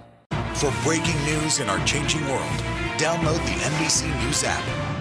Making Space, the inspirational podcast from Hoda Kotb. Listen now. Top Story with Tom Llamas, weeknights at 7 on NBC News Now. Making Space, the inspirational podcast from Hoda Kotb. Listen now. Today is now a podcast available every morning. Listen wherever you get your podcasts. Sometimes the news can be difficult and overwhelming for kids to understand. Ukraine and Russia. Could you help me understand what's going on? So to help make sense of it, we've created a newscast just for them. We hope your family will watch Nightly News Kids Edition. Can this still end diplomatically with Vladimir Putin in charge of Russia? There's a Supreme Court nominee. What would it take for you to vote to confirm her? So I guess the question is, can this end with sanctions alone? If it's Sunday, it's Meet the Press. To stand on the edge of the cliff and jump takes a lot of guts. We are meeting people one after the next who've made profound changes. I think you're going to be blown away by the life lessons. Join Hoda for new episodes of her podcast, Making Space. Listen now. If there is one thing I love at Shuka, Aisha, it's your salads. I love salad because it really represents the bounty of what is being grown. We're kind of doing a pantry salad, if you will. Okay. So I found these things in the refrigerator. Okay. Okay. And we have some romaine that I've just roughly chopped up here. Great. And what I'm going to do is show you how to cut some of these tomatoes. Oh yeah, Okay. that's not a strong suit So of mine. these are baby cherry tomatoes. So we're going to actually use a serrated knife for this. This knife. You're going to pinch the tomato a little bit, and you're going to make it taut, so that when you go right through the serrated knife and come back around, that it splits in half. Okay, wow. Okay? So I'm So you're gonna pinch it. You feel it's tight. I do. Right? Put your knife and go right through. Okay, great. Okay, we're gonna add it to here. And then here we have our Persian cucumbers. I love to leave the skin on because they're so small. Oh, interesting. This- I always take the skin Really? off, but yeah, but that's just, I don't know. Well, they're super healthy. Yes. The cucumber itself. Okay. And I think it adds some color and texture. Yeah. So because that's pretty small, I'm gonna cut this into quarters. Again, I cut it in half. Those little. Perfect. And then I would just cut them into half-inch little pieces. Now, would you do it like that, or is that I a bad think idea? that's a little aggressive, because again, we want to be safe and we want to make it to the dinner table. Now I think I'm just- Julia Child. So you want them cut side down, because now they're not going to roll away from you. Oh, right, okay. And we're going to add these straight away to here. Okay, we're going to add some pine nuts. Do you Okay. like pine nuts? I do. I love pine nuts. I like pine nuts because they actually have really good fat content, and they add like this luxurious feel when you bite into them. Okay. And then last but not least would be our feta. Okay. Perfect. Yeah. So we have everything in the bowl here. Yes. And now let's talk dressing. Okay. My favorite go-to dressing is lemon juice, olive oil, honey, and salt. Okay. Can I ask your tossing technique? Sure. This is what I would do. I go from the bottom up. It's the Okay. same thing like when you were marinating the chicken, from the bottom up. Okay. Let me And try I it. personally don't like a lot of dressing. Yeah. So I would just like do a once around. That's what I kind of figure people can add more if they so Right. desire. How's that? Perfect, Good? perfect. Okay. That's good. And then just. And then same thing, bottom up. Yum. Maybe I'll put a little more feta because those nice little chunks are now nestled at the bottom. This looks delicious. Yes. Oh. So if you just want to put that to the Okay. side, we have a few finishing touches before we eat. Okay. I thought we were done. What's this guy coming here for? Since you did such an amazing job and we've conquered your fears, we're gonna bring him out again so that you could show him who's boss. The food processor? You know it, you know it. And this guy? Yes. Ah. But before we do that, I'm gonna show you how to break this down. Okay. Okay? So this is red cabbage. Yeah. So we're gonna cut a little bit of the bottom off, like that. Mm-hmm. And then you just wanna remove the outer leaves. See what I mean? You got it. There you go. I guess I just got to be a little more aggressive. You could use a little force. Yeah. We're gonna cut this in half. You're gonna take the knife, you're gonna put it in as much as you can, right? In the beginning. Got it? Okay. God, yeah. Good. See, now I'm like Okay, stuck hold and on. this guy's sticking All right. out. Okay. So yeah. keep your hand flat. Okay. Okay. All right. Yep, so put your hand flat, and now push all the way down. It might take 3 or 4 saws, but just keep your hand flat. Go ahead. You almost got it. Where's the chainsaw? Can I just saw it on the other side? Let me help you for a second. Because what happened is that your knife is now in here, not the blade. Oh. So we're gonna take that out, okay? And then when you get to this point, you're gonna take your knife, you're gonna go straight down on this side, flip it, and straight down on the other that's side. what I would want to do. Okay. I'd want to be like, shoot, like this. You know the other thing that's, oh, ouch, darn it. What happened? I've never gotten through a segment without, no, it was just a little tap. Okay. Just a little So wait, left hold tap. on. But let's do it together so you don't have a tapping problem again. Ooh, okay, great. Hold on. Put it down. Put it out. Starting to see We're what gonna go down here, okay? And then you gotta be assertive and go down here. Okay. Now Practice. what are we doing? Just cut it in half again so that I know that you can do it. God. Okay, good. See, you did it. Who'd think this would be the hardest part? Okay. So let's get the machine. You don't need all of that because we're gonna Okay, all right. buzz it 1, 2, 3. Okay. Okay. You wanna get the Where's bottom? my friend? Okay, here we go. There's your friend. Jeez. Okay. Now this part is a little more complicated than the other one. Oh, now we So I'm have going to these show you how to blades. use these guys. All right. Okay. One is that you should always know that they're super sharp. Okay. So you only want to touch the edges. This part you want to hold down. You see how that little piece goes down? Yes. And you are going to turn it just like this was on an angle and then slide it in. So on an angle and slide Can it I in. try it? Of course. I don't Easier, know. no? Okay. There. Okay. All right. That's it. Boy, I never knew that. Okay. So it's locked in here, right? You Yes. heard it snap. Oh. We're going to put that in here. I would have put it the other way. Okay, I just spun it because you need the bottom to that's probably, you're gonna turn this on. Oh, already? Okay. Yep. Okay, so now it's spinning. So now you're gonna take the cabbage. My heart is racing. And you're gonna put pieces of it in. Okay, and then you're gonna put that in there. There you go, look at this. There you are. This is fun. Get in here. There you go. Get in here. Yeah, good. So we're gonna shut the machine now. Go ahead. Okay, and we're gonna wait for the blade to completely stop spinning, right? And we're gonna open this, and you see that inside. I mean, that looks incredible. Right? Okay, now I get it. I get it. We're The gonna food take, processor. if you would, please, take this out. Is that okay? What's this for anyway? For the shawarma. We need a fresh crunch Okay. front top, okay? Yes, we do. Okay, so we have that in here. You're gonna take the top out. All right, let's go. All right. So this is gonna give you more of like a slice of cabbage. I like this way better, personally, because I like a lot of texture. As you can see in this bowl, it's kind of like confetti. I like that, actually. Perfect. We'll do one more little piece, and then I think we'll be ready What to did we go. do in the olden days before food processors? Oh, actually, you have some tongs there. Just put a little Yeah, on just put a each? little bit of yours on that half. Come over to my way, the minced Little bit. cabbage way. There you go. Look at, isn't that friendly? Okay. Perfect. Yum. Okay. We have one more thing, the star of the show, the chicken shawarma. Oh my gosh. Oh Hello. my God. Here. Okay. Wow, look at this. Man. Smells delicious. Come to mama. Take that one, Okay, and I'll take this one. No, we never Here. looked at it. Should I have been checking it? How do I know it's done? It's pretty foolproof, the recipe, when it comes to cooking. If you want, if you touch this piece right here, see how it gives you like almost zero resistance? That means that it's cooked. And same way you've been doing it. Just gonna load it put up? it right in the middle. Yeah. Wow, that looks good. All right, perfect. So let's get this, and can you grab the salad? Yes, ma'am. And we'll get to the table. Making Space, the inspirational podcast from Hoda Kotb. Listen now. We're here to start conversations about the big things happening in our world, because it's not my job to tell you what to think. My job is to think about what you tell me. Now Tonight with Joshua Johnson, streaming weeknights at 8 on NBC News Now. Making Space, the inspirational podcast from Hoda Kotb. Listen now. We'll meet Ukrainians who are defending their country one block at a time. When you were still in Kiev, could you hear the bombing? My name is Lester. Who's this?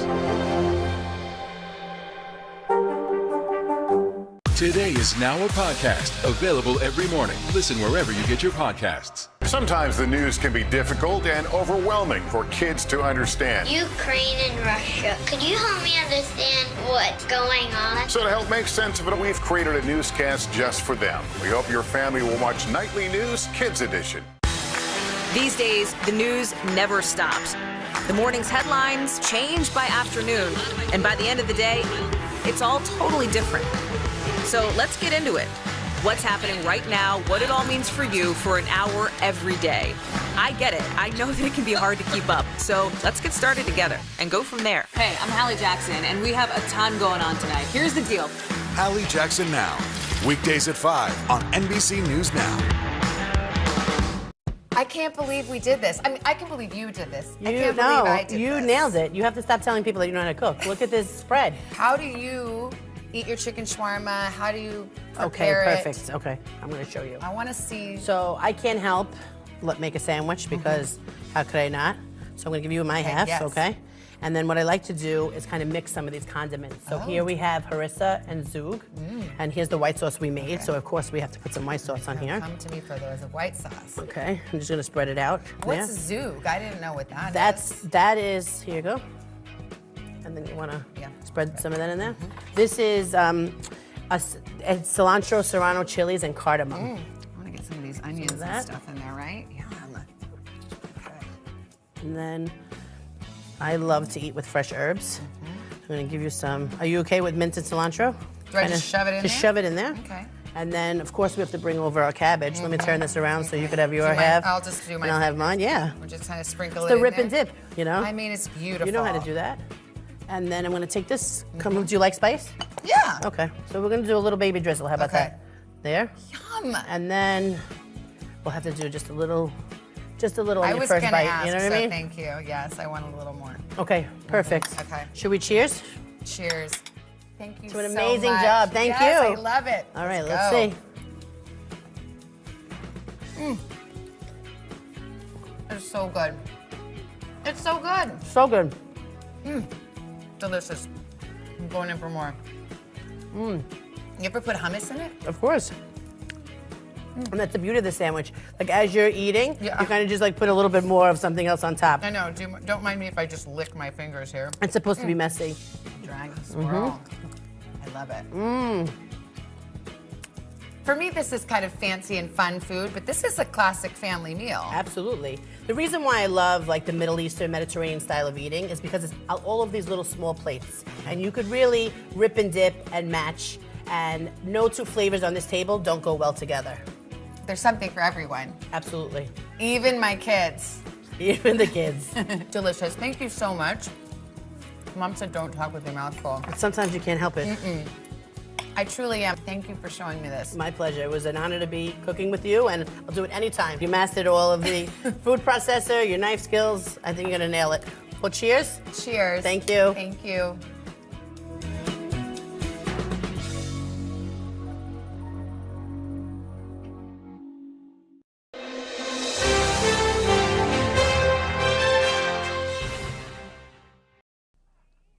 I have been waiting for this interview patiently because I have always felt weirdly connected to you in so many different ways because I feel like our lives have these weird parallel paths, and the more I learn about you, the more I feel it.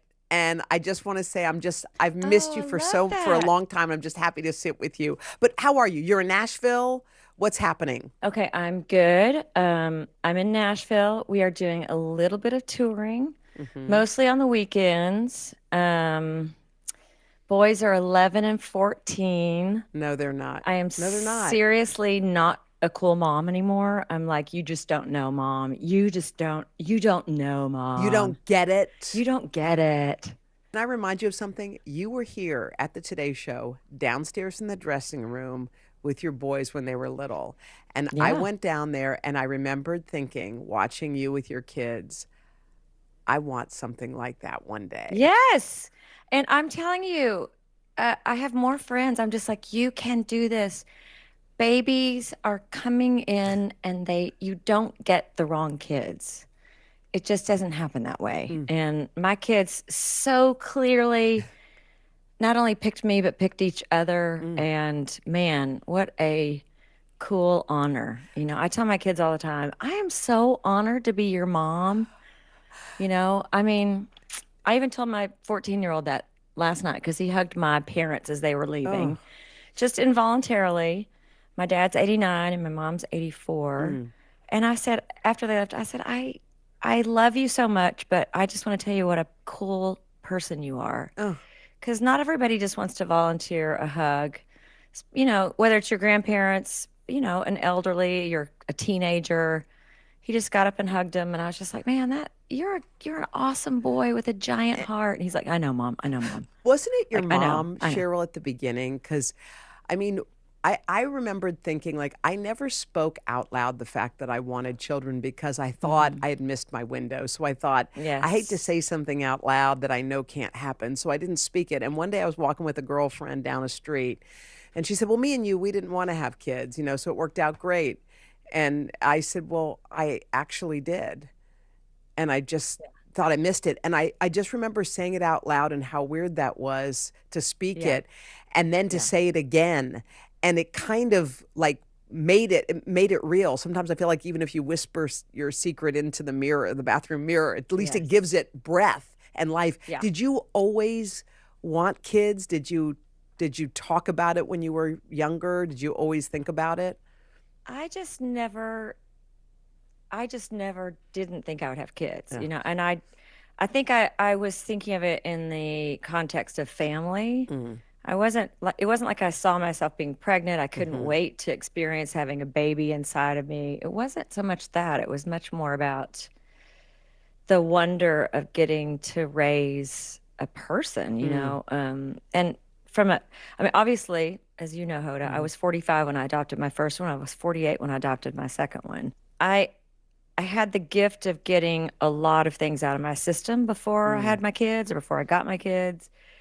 So there wasn't anything that I felt like I was missing. If I stayed home and something was going on, I just didn't feel like I was missing anything, that I wanted to be anywhere else. And that's a gift. I think if I was in my 20s and even early 30s trying to be in the world that I've lived in for the last 28 years, I might have been pulled in a lot of different directions. But, you know, there's one thing about a woman and the biological clock. You know, we get blamed a lot for the demises of relationships. Well, her biological clock, or she wanted kids and I wasn't ready for that. And it's such I don't want to say a sexist thing, but it does feel like that, you know.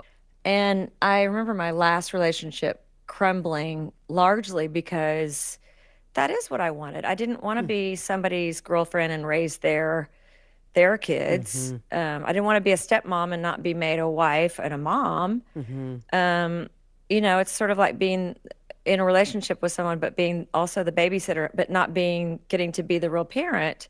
And that did crumble that relationship. And when I came out of it, it was my mom, and I came out of it and also had breast cancer and went through that. And it was my mom who said, why don't you just get a surrogate and get some sperm?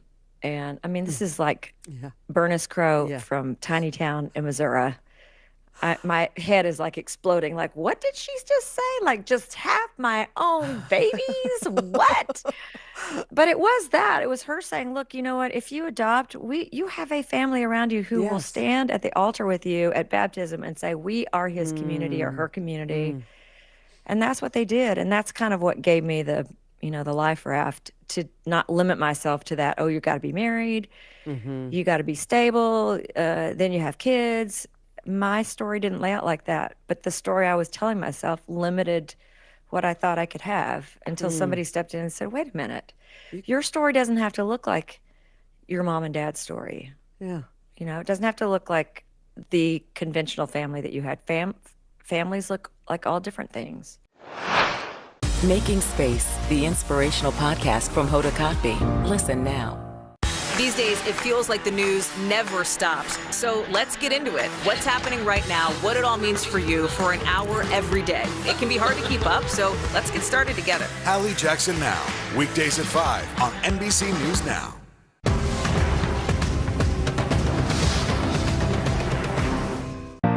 To stand on the edge of the cliff and jump takes a lot of guts. We are meeting people one after the next who have made profound changes. I think you're going to be blown away by the life lessons. Join Hoda for new episodes of her podcast, Making Space. Listen now. What happened here is a story of loss and salvation. There were residents who hung on for dear life. This is where you took shelter, in this closet. I took shelter right in this closet right here. Rioters banged down one of the doors. Have you found a way to reconcile it a year later? It really hurt to see this place that I love so much treated with such disrespect. Was it an act of cleaning or an act of healing?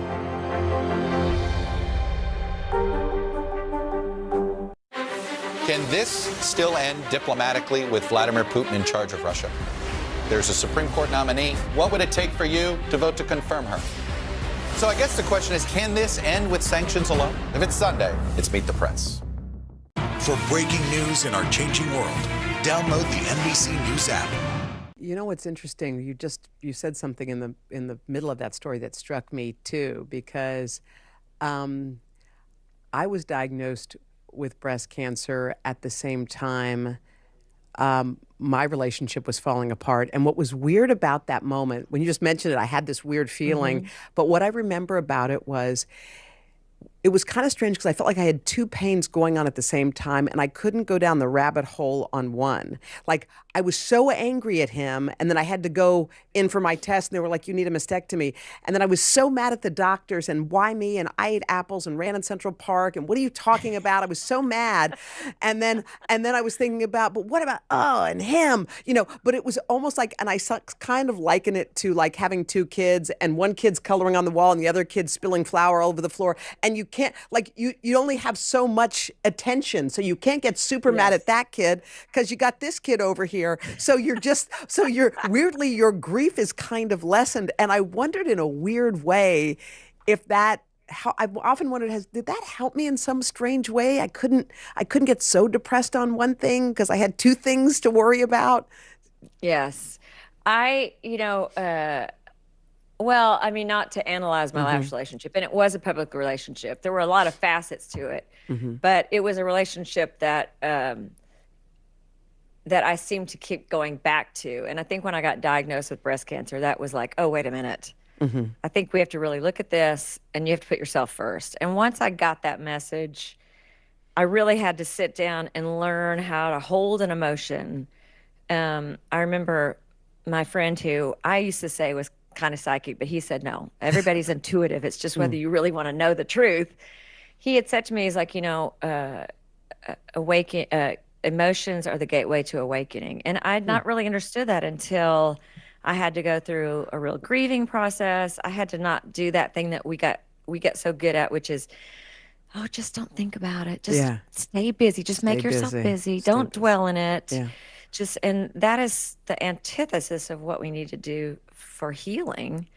We need to actually sit with the pain, the anger, the grief, all of it that goes along with getting to the other side. And the only way to get through it, plow through it and experience it. And so for me, I just embraced it. I said, I'm not going to make a record. I'm not going to pick up my guitar. I'm not going to journal. I'm actually going to sit and be angry and be sad and grieve and all that. And when I came out of it, I just felt like, okay, I remember now who I am. And all these events, I think, kind of help us remember who we are. We get so far away from it sometimes with all the messaging that we put on ourselves about who we are or we aren't.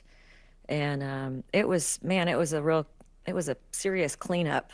Wow, I didn't realize. Cleanup on aisle 7. No, well, I love like no records and no journaling. That's interesting, just to sit in the middle of it. Did you ever? I never.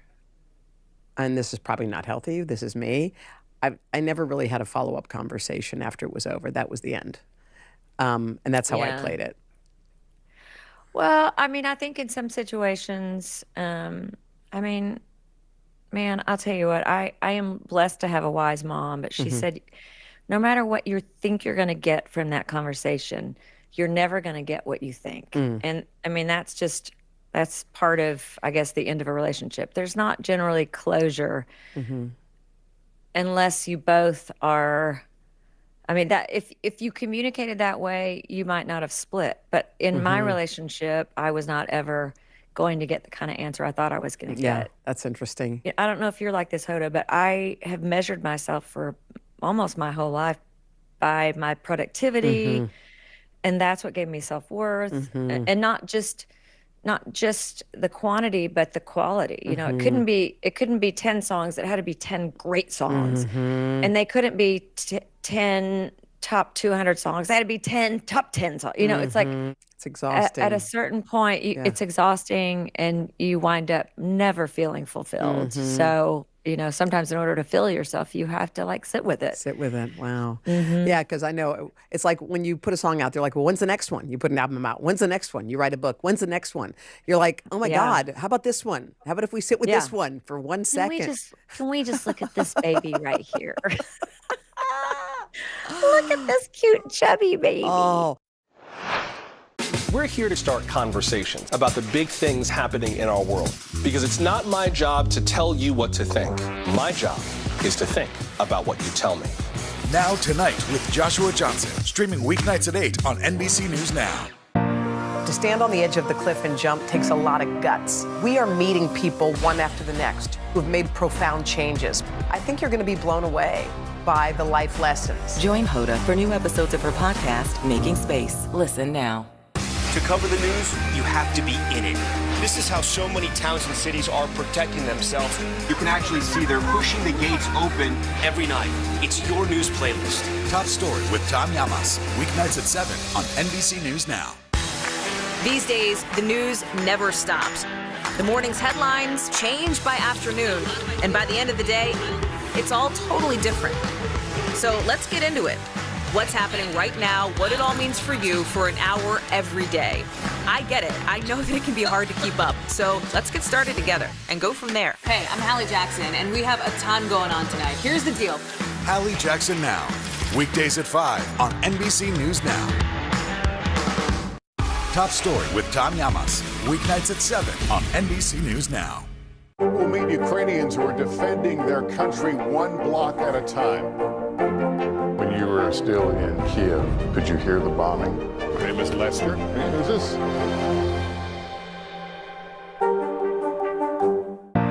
To stand on the edge of the cliff and jump takes a lot of guts. We are meeting people one after the next who have made profound changes. I think you're going to be blown away by the life lessons. Join Hoda for new episodes of her podcast, Making Space. Listen now. For breaking news in our changing world, download the NBC News app. Making Space, the inspirational podcast from Hoda Kotb. Listen now.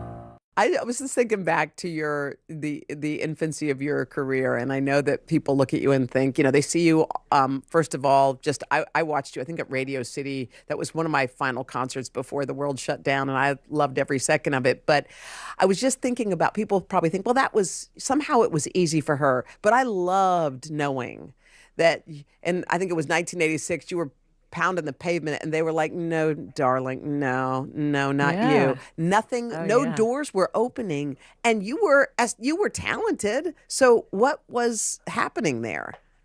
Well, you know, I look back on it and I think, man, I was so lucky to come up when I did and not come up now, because now everything is so brand oriented and so all about self-promotion. But back in the old days, back in the dark ages, I moved from St. Louis, where I was a school teacher, and I thought, well, I was 25, I was 24, and I had a bunch of tapes, and I thought, I'm just going to go out to LA and see what happens. And I got a Thomas guide, and I found out where all the studios were, and I took my tapes to every studio, and if I get them to the studios, and somebody will pick it up and listen to it and discover me, you know, and it was literally like an episode of Friends. And, you know, slowly I wound up getting a little bit of work, and then I overheard some backup singers talking about the Michael Jackson audition, and then I crashed the Michael Jackson audition, and I mean, it just crashed the Michael Jackson audition. Just even to say that out loud, it's crazy. Yeah. And I think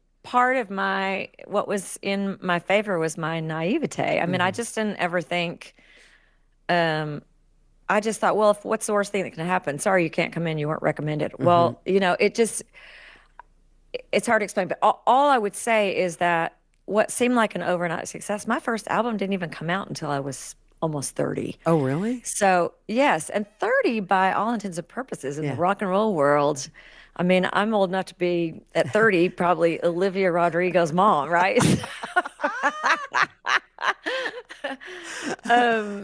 I can remember meeting Taylor Swift on an airplane, and she was literally a teenager, and I was like old enough to be her mom. So, yeah, and I've been really lucky. I've had now, God, I hate to even say it, but I'm getting ready to turn 60. So I'll be 60 in February. Let's sit with that, so I've girl. had 30 amazing years. I've had an incredible journey, and I don't know that you can even have that kind of career anymore because the attention span is so shrunk and everything is so fast and all about social media and here today and gone tomorrow. I feel lucky that I had those pound the pavement years where nobody would give me a record deal because I was a blue-eyed soul singer is what they called it.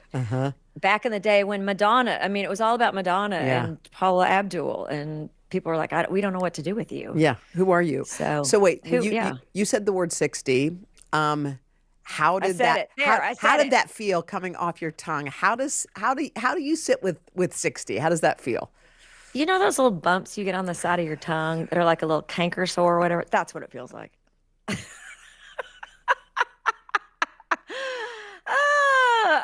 No, I mean, yeah, I don't love it, but I have to say I'm really at this point in my life I am happy. Something really changed after the cancer episode and getting my kids, and if I never got to sing another song, I would still feel the joy that I feel right now. And that's a good place to be, for somebody who's always measured themselves by shucking and jiving through, life. Like, look at me, I can twirl, I can sing, I can play the bass and the piano, and to be able to say, you know what, I love my life. It's a great place to be. Now, what has motherhood given you that your work couldn't, that relationships couldn't? Well, I mean, motherhood has changed. It's created a barometer for sure. I mean, I don't make any decisions that aren't pretty well decided by virtue of what my kids have going on. So, although that I'm sure irritates everyone around me, I don't plan anything without, like, I've already been told by my 11-year-old he doesn't want to go on the tour this summer. Oh. He wants to stay home and play baseball and hang out with his friends. So now what do we do? Well, we got invited to play in Europe the first week of school. I don't want to do that. Okay. So you're not doing. So I mean, we're gonna we've been learning the lesson of, first of all, compromise, and secondly, friendly. What is it? Not tyranny, but when you're the ruler of a country, this is what happens when you're 60. Dictator? You can't think of words. A friendly dictatorship. Yes. So if it doesn't work in the compromise, then there's the friendly dictatorship. But yeah, I mean, I would say that I had to really, before I could be happy being a mom, I had to be happy. And that was the first thing. And then being a mom has been the greatest gift and the greatest occupation. I mean, I have full respect for moms across the board. Single moms, working moms, even married moms. Being a mom is no joke. It's 24 hours a day. And unless you're going to let somebody else raise them, you are on call 24 hours a day. Today is now a podcast available every morning. Listen wherever you get your podcasts. Can this still end diplomatically with Vladimir Putin in charge of Russia? There's a Supreme Court nominee. What would it take for you to vote to confirm her? So I guess the question is, can this end with sanctions alone? If it's Sunday, it's Meet the Press. Making Space, the inspirational podcast from Hoda Kotb. Listen now.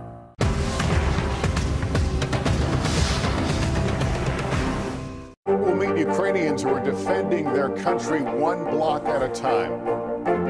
When you were still in Kiev, could you hear the bombing? My name is Lester. Who's this?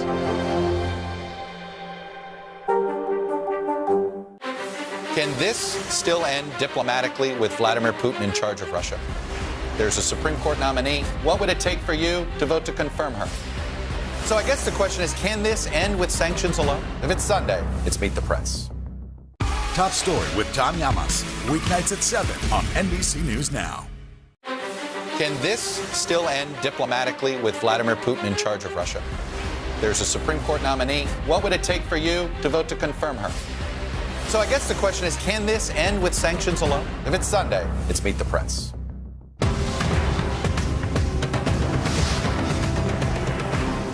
Today is now a podcast available every morning. Listen wherever you get your podcasts. Do you have room for another love in your life, do you think? I do. Do you already have that? I don't. Okay, I wasn't sure. I don't. I mean, I don't want to say sadly. I mean, our family is. I mean, we're complete. It's tricky now. I mean, it's just yeah, tricky. sure. You date somebody and you pretty quickly decide how they might fit, or if they unequivocally, you wouldn't even let them near your kids. You know what I mean? And truth be told, I just don't feel like I'm missing it anymore. I mean, I love the idea of it, and I would love to be loved and to love, but my first loves are my boys, and whatever I bring in or whatever comes in, I'm open. I'll just say that. I'm open. You're open. When it came down to, my girls are adopted too. They're 4 and 2, and they know they're adopted. Obviously, I've told them, and I know more questions are coming as we go. And I guess I'm looking for a little advice because I don't really quite know. Like, first I thought, should I volunteer information? I thought, no, let me wait till they ask me. There's such tricky conversations to have. How did you know how to navigate those waters? Well, I had 2 different situations with my boys. I knew Wyatt's birth mom, and I did not know Levi's birth parents. But what I did with Wyatt was I made his story. I made a book, The Story of Wyatt, and I had pictures of the day he was born. My mom and dad were there, and I got to take him home. He was 4 hours old, and so I had all these pictures, and it explained who everybody was, and it talked about how, I'd asked God to be a mom, and that I knew that God was going to take care of me, and that if I was supposed to be a mom, I would be, and that lo and behold, God brought you into my life, and but that he came through somebody else's tummy, but I got to be his forever mom, So anyway, he, from a very early age, not only was not interested in it, didn't want to see it at all. Oh, okay. And even really up into the age that he was able to understand it, well, actually, period. He's not wanted to see that book. He hasn't been ready. He chose his life, and he didn't want to know about the rest of it. My Levi is he's very pragmatic. There is nothing he will not say or ask. If you want to know if you look fat in a pair of jeans, he will tell you. And he's right off the cuff. Were my birth parents short? Because I really want to play basketball. I mean, these are the things that matter to him, He asks questions, and he has the story of Levi as well. And he likes it. He doesn't want to look at it, but he's going to be my, I'm going to go out and find him on my own. And I've told both my boys, when you are ready, after when you become old enough, like 18, I'll help you. We'll Mhm. go find them together. Mhm. And nothing will come between the way you and I love each other. Mhm. But you have a lot of love. Mhm. So, and you love people in a lot of different ways. And families look differently. No, but neither one of them have asked me why their birth moms gave them away. Mhm. And some of those questions will be hard. I Yeah. mean, I don't know how you feel about it, but I do have that fear of, okay, someday when I'm older, they go find their younger mom, Mhm. Mhm. and suddenly I'm going to spend Christmas at my Mhm. mom and, Mhm. or with Mhm. my real brother. Mhm. And I get emotional about it and I get Yeah. scared. But you know what? It's like uh, it's like I tell my dad when he's worrying, Hmm. there's no point in worrying about it. It's not going to fix it. Yeah. When you get there, you get there. So that's just the way I'm approaching it. I think, yeah, that sounds healthy. And I like this sort of God's got this. It's sort of like, because I have those feelings too. And they don't ask many questions now. They're super young, but Right. they do know a lot of things. So I Yes. just, Yeah. I literally, some days I get this ouch in my stomach. I'm like, okay, Yeah. I got to be ready. Like, Yeah. how's this gonna go? What do they think when you're on stage? Are they wigged that you're up there killing it, or do they think it's? Early days, they didn't really understand it. Like I've Mhm. got videos of both the boys coming out in their PJs. I had this wonderful nanny who's now my assistant, and they would always come say goodnight before they'd go to bed, like at 8:30, and Mhm. I'd just be getting started, and Mhm. and they'd come out, and sometimes they'd come out on stage in their PJs and do a little jig or whatever, and they just seeing all those people. That's they didn't really understand what that meant. And then when I started making the record before the last called Be Myself. And I was making it during school hours. I would go pick them up and I'd bring them back to the studio and we'd work for another couple hours. Mhm. They got to be around during the making of that record and understand, oh, this isn't just something where she goes out on stage and sings Mhm. songs. She works. Like it's a workplace Mhm. and it's like serious work hours and Mhm. doing things over and over. And then they got interested in it and got to like learn about some of the engineering stuff. And then it became like, oh, okay, so she's not just famous because she has like All I Want to Do or Right. Soak Up the Sun Yeah. or the song from Cars.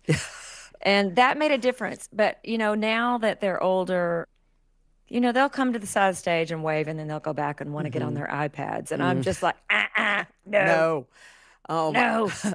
So they make money by helping out. Oh, is that how they do? They make $5 a gig for bringing out guitars. And 2 summers ago when we were out with Phil Collins in Europe, Yeah. about halfway through the gig, Levi's like, we're walking off stage and Levi's like, Mom, can we negotiate a flat rate? $5 a gig doesn't seem like very much. I'm like, are you kidding me? You're 9 years old. How do you know what a flat rate is? How do you even get that? Wait, are they musical? Do they are either of them in the Yes, music? They they are. They are musical, but that I think part of it is they came in that way, but also they've been saturated and Yeah. by osmosis Yeah. they are musical. Cheryl, I've thoroughly enjoyed our conversation. Thank you so much Hoda, for I visiting love me. I you. love you too. Come see me Let's when get our you. kids to marry each other. Oh my God, that would Come be on, let's perfect. do it. Yes, it's not that big of an age gap. 8 No. years and 10 years. Yes. come on. By the time they're adults, Okay, we'll have a date. All right, honey. Good Okay. seeing you. All right, it's good Take to see care. you too. You too. Thanks.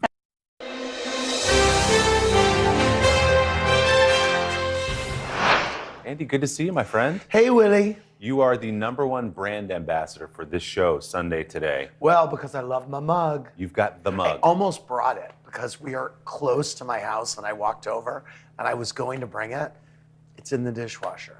What's the past 18 months been like for you? The time with, you know what? The pandemic actually for me has been okay. I have been able to work during the entirety of the pandemic, of which I feel very grateful. And then I've gotten to spend an inordinate amount of time with my son that I never would have gotten.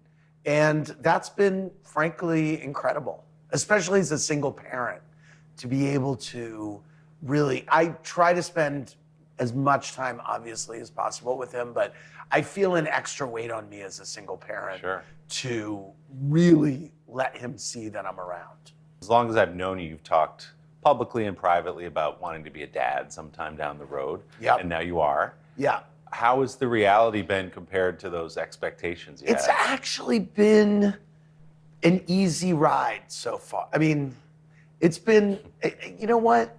It's been all right. I thought that it was going to be completely overwhelming, and I actually feel like he has been trying to make it easy on me a little bit. And he's a good guy. He's very nice. He's very sweet. He's becoming a three-nager. Is that the term? Oh, yeah. Yeah, so that just started last weekend. And so that was interesting. We were supposed to have a movie night Friday night, and I was so excited about it. But he then started to show his will, and I had to take the movie away. And guess who was the real loser in that? Me. Because I was then screwed on a Friday night. I was like, what am I doing? Right, now you got 2 hours to fill. Exactly. I was actually more upset than him that I took the movie night away. So I'm not sure what lesson was taught. What's he into, like, in terms of movies, and what's his You know thing? what? He has not watched much TV or movies just until this summer. And so what he's really into right now is Sesame Street. Great. Which is great. And I let him watch it on the weekends. It's his treat. No TV during the week. And I will say, I screen an inordinate amount of Housewives, and he's always coming up to my desk while I'm watching, and I'm like, no, you are not watching this. You are not watching this. He saw me grilling Erica Jane on a Housewives reunion the other day. He's like, Daddy? I'm like, yes, but no. Yeah. So it sounds like you guys have had all this bonding time, and being a single parent, like you say, has its challenges. Yes. How do you navigate that part of it?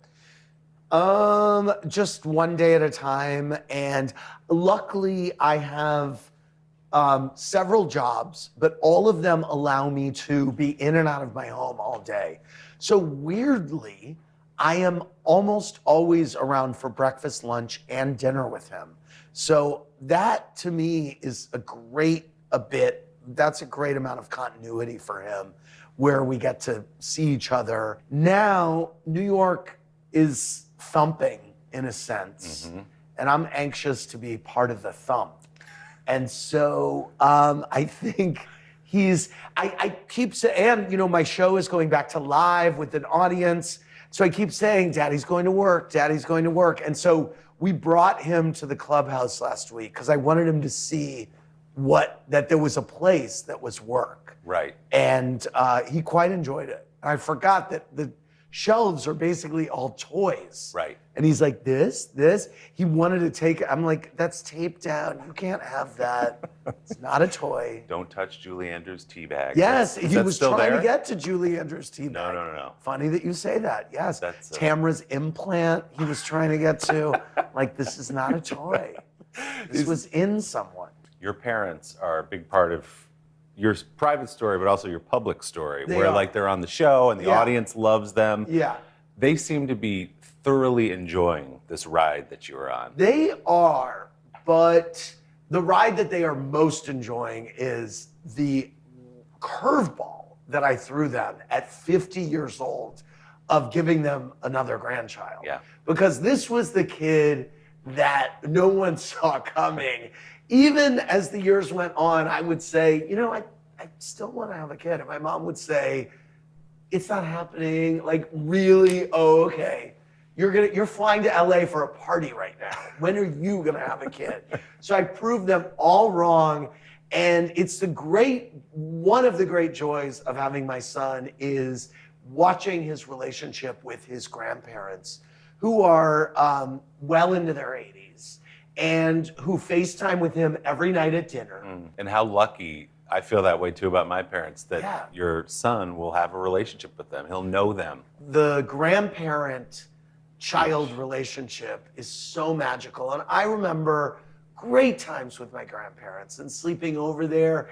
And they give your kids something that you can't. And it's just so exciting. It's sweet. That to me has been an incredible side benefit from this entire journey.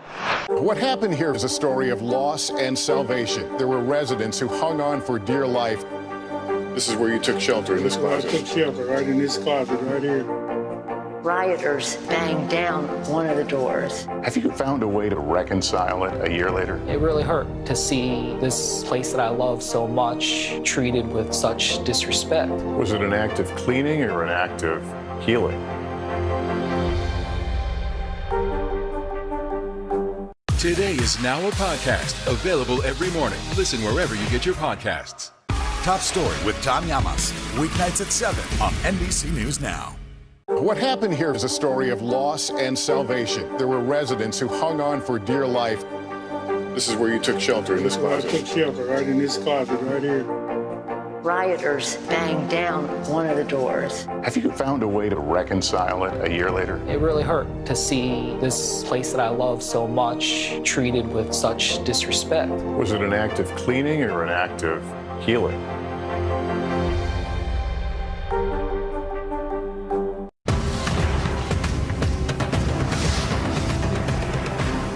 We'll meet Ukrainians who are defending their country one block at a time.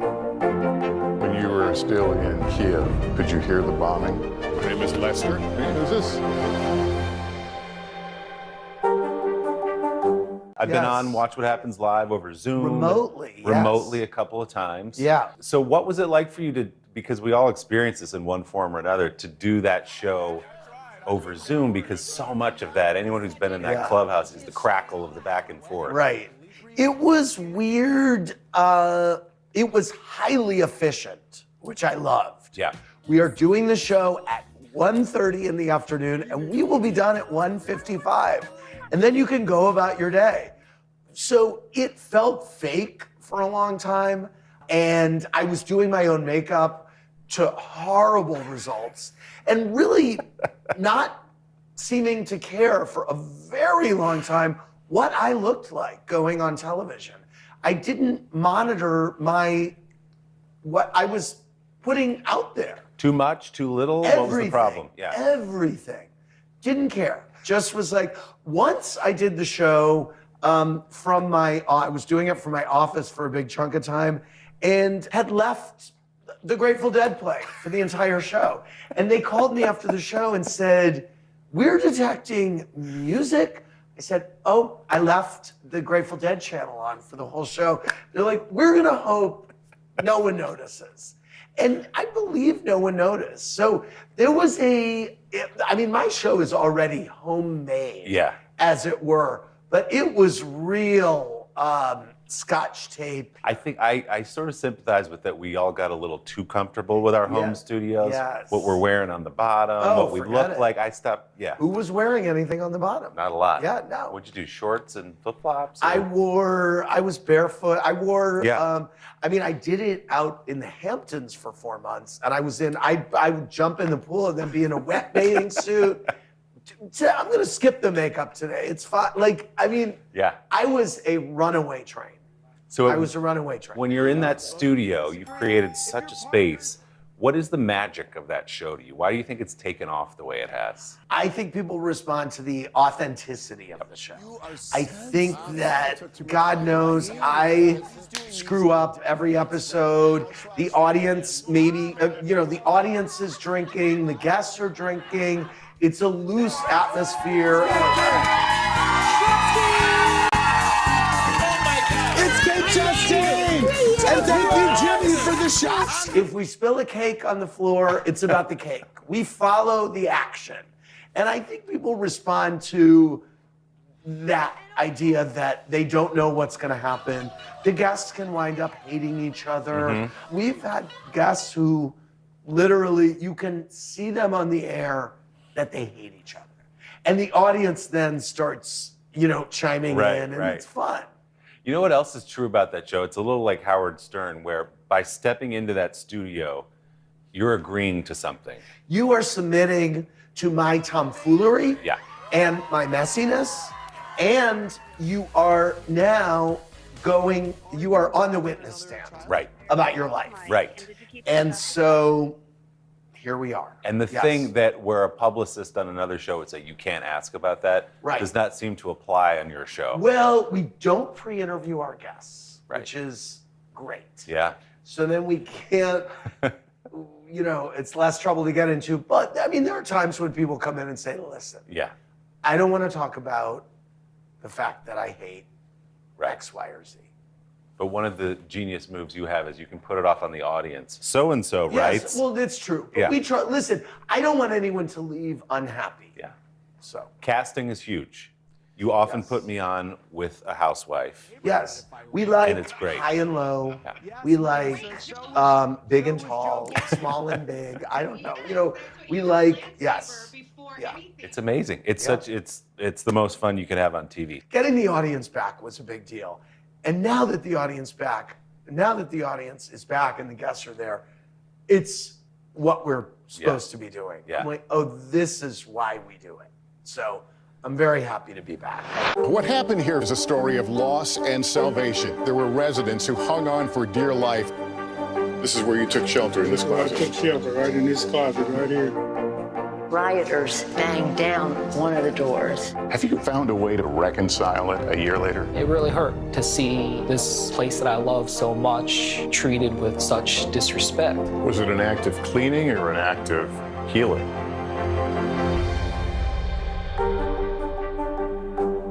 These days, it feels like the news never stops. So let's get into it. What's happening right now, what it all means for you for an hour every day. It can be hard to keep up, so let's get started together. Hallie Jackson Now, weekdays at 5 on NBC News Now. We're here to start conversations about the big things happening in our world because it's not my job to tell you what to think. My job is to think about what you tell me. Now Tonight with Joshua Johnson, streaming weeknights at 8 on NBC News Now. Top Story with Tom Llamas, weeknights at 7 on NBC News Now. To stand on the edge of the cliff and jump takes a lot of guts. We are meeting people one after the next who have made profound changes. I think you're going to be blown away by the life lessons. Join Hoda for new episodes of her podcast, Making Space. Listen now. Can this still end diplomatically with Vladimir Putin in charge of Russia? There's a Supreme Court nominee. What would it take for you to vote to confirm her? So I guess the question is, can this end with sanctions alone? If it's Sunday, it's Meet the Press. We'll meet Ukrainians who are defending their country one block at a time. When you were still in Kiev, could you hear the bombing? My name is Lester. Who's this?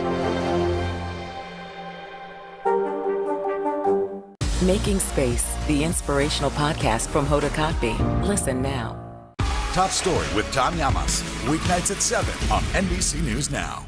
Speaking of fun, let's talk about glitter every day. 365 quotes from women I love. Yes. What's the idea behind it? The idea is just basically in the title. This is a book that you can look at every day, have a little splash of glitter thrown on you every day. Women have shaped me for my entire life.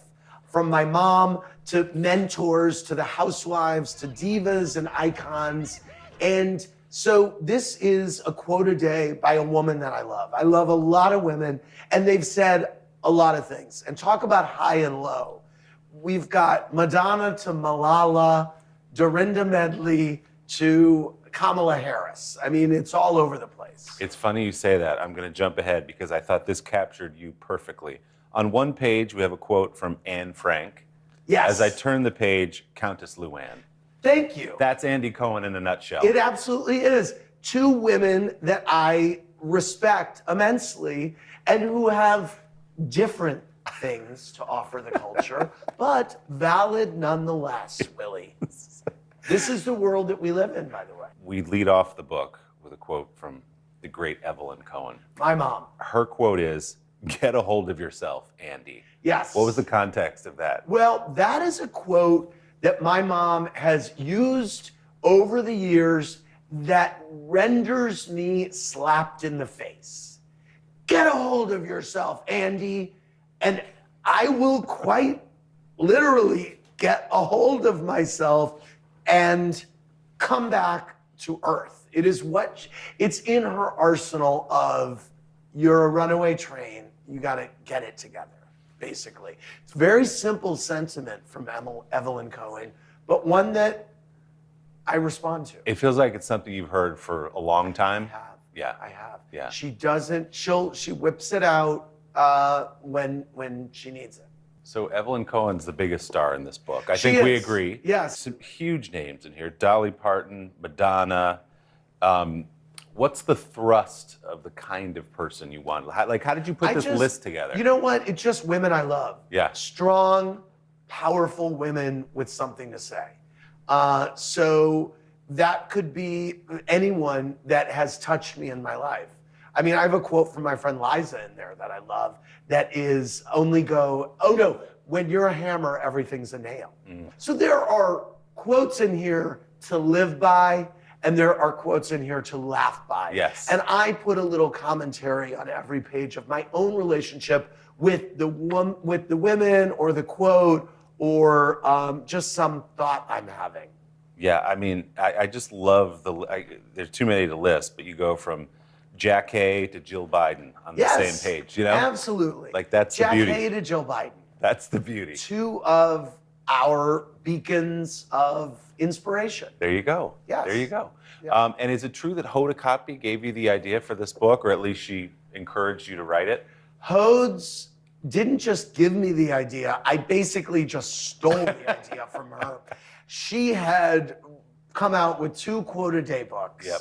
And I happened to be co-hosting with her during the publication of both books, I believe.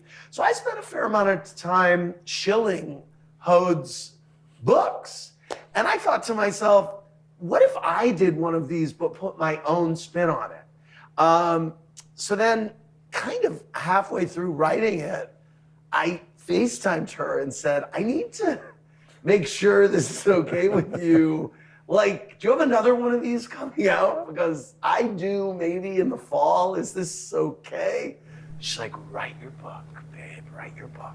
There's a couple great quotes from Hoda in there. Yeah, Hoda's in the book. Yes, of course. A nice tribute, and you mentioned her in the acknowledgments. Yes, well, I mean, again, Central figure. She inspired this book completely. Who in this book would you like to have on Watch What Happens Live who you've not yet had on Watch What Who Happens Live? in that book wouldn't I like to have? You've on had Watch some What of Happens them, a Live? lot of them. Yes. No, I mean, I think Michelle Obama. Michelle Obama has done every show but mine. Now, what's going on with Michelle that? Obama did The Chew when it was on. I think Michelle Obama has been on CSI.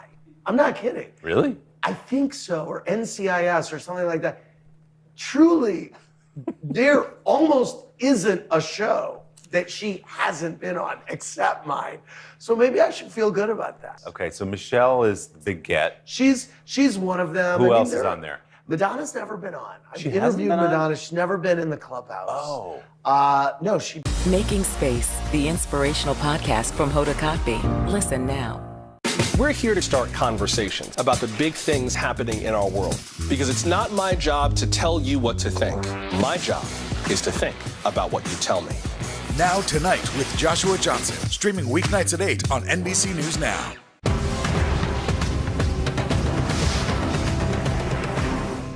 Making Space, the inspirational podcast from Hoda Kotb. Listen now. To cover the news, you have to be in it. This is how so many towns and cities are protecting themselves. You can actually see they're pushing the gates open every night. It's your news playlist. Top Story with Tom Llamas, weeknights at 7 on NBC News Now. Making Space, the inspirational podcast from Hoda Kotb. Listen now. These days, the news never stops. The morning's headlines change by afternoon, and by the end of the day, it's all totally different. So let's get into it. What's happening right now, what it all means for you for an hour every day. I get it. I know that it can be hard to keep up. So let's get started together and go from there. Hey, I'm Hallie Jackson, and we have a ton going on tonight. Here's the deal. Hallie Jackson Now, weekdays at 5 on NBC News Now.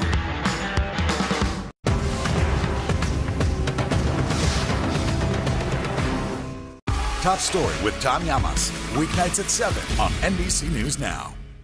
Yeah. So many. Because Madonna is a a North Star for you. She Is that fair to say? Yeah, yeah. she is. Yeah. Yes.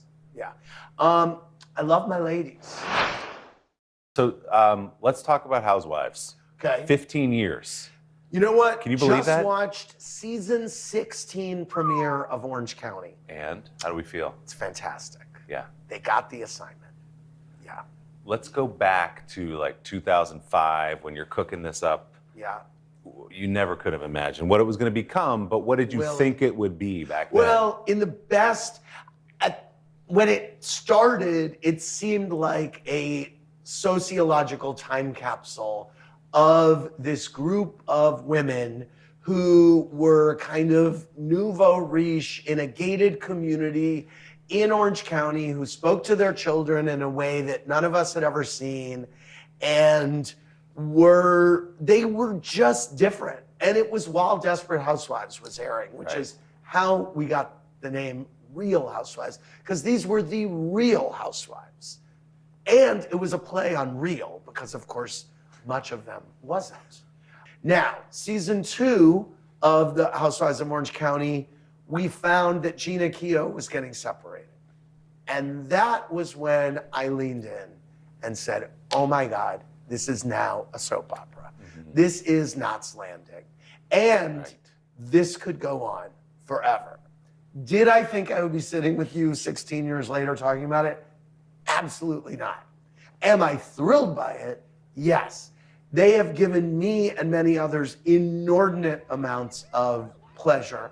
I would not be here where I am today without them. And that's one of the reasons why I thought it was important to include them in this book, and why it is a mix of high and low, because there are things that they've said that really ring true to me and a lot of other people that I think are worthy of a closer look. And I don't think we can even call it a guilty pleasure anymore. So many people watch it across. It's just a pleasure for a lot of people across the spectrum. Yes. So how has the show, Andy, evolved over the years? So you got Orange County, here comes New York and New Jersey, and you've grown and shown different people and different cultures and different cities. Yeah, I mean, you know, it has evolved. I have another book out on my imprint called Not All Diamonds and Rosé, which is a oral history of the Real Housewives in its entirety.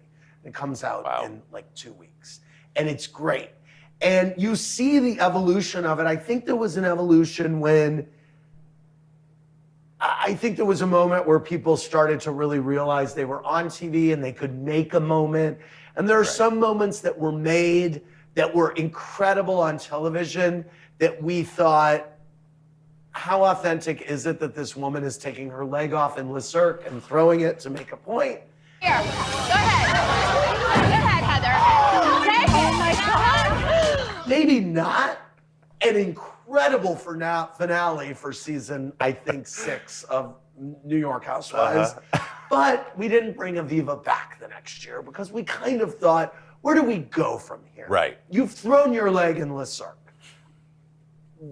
Where does the story take us that we could possibly go? We've been to the mountaintop. We've been to the mountaintop. So I think that we try to lean into the real, and we try to, go away from the performative. But this is a show now, all these years later, where people know they're on television.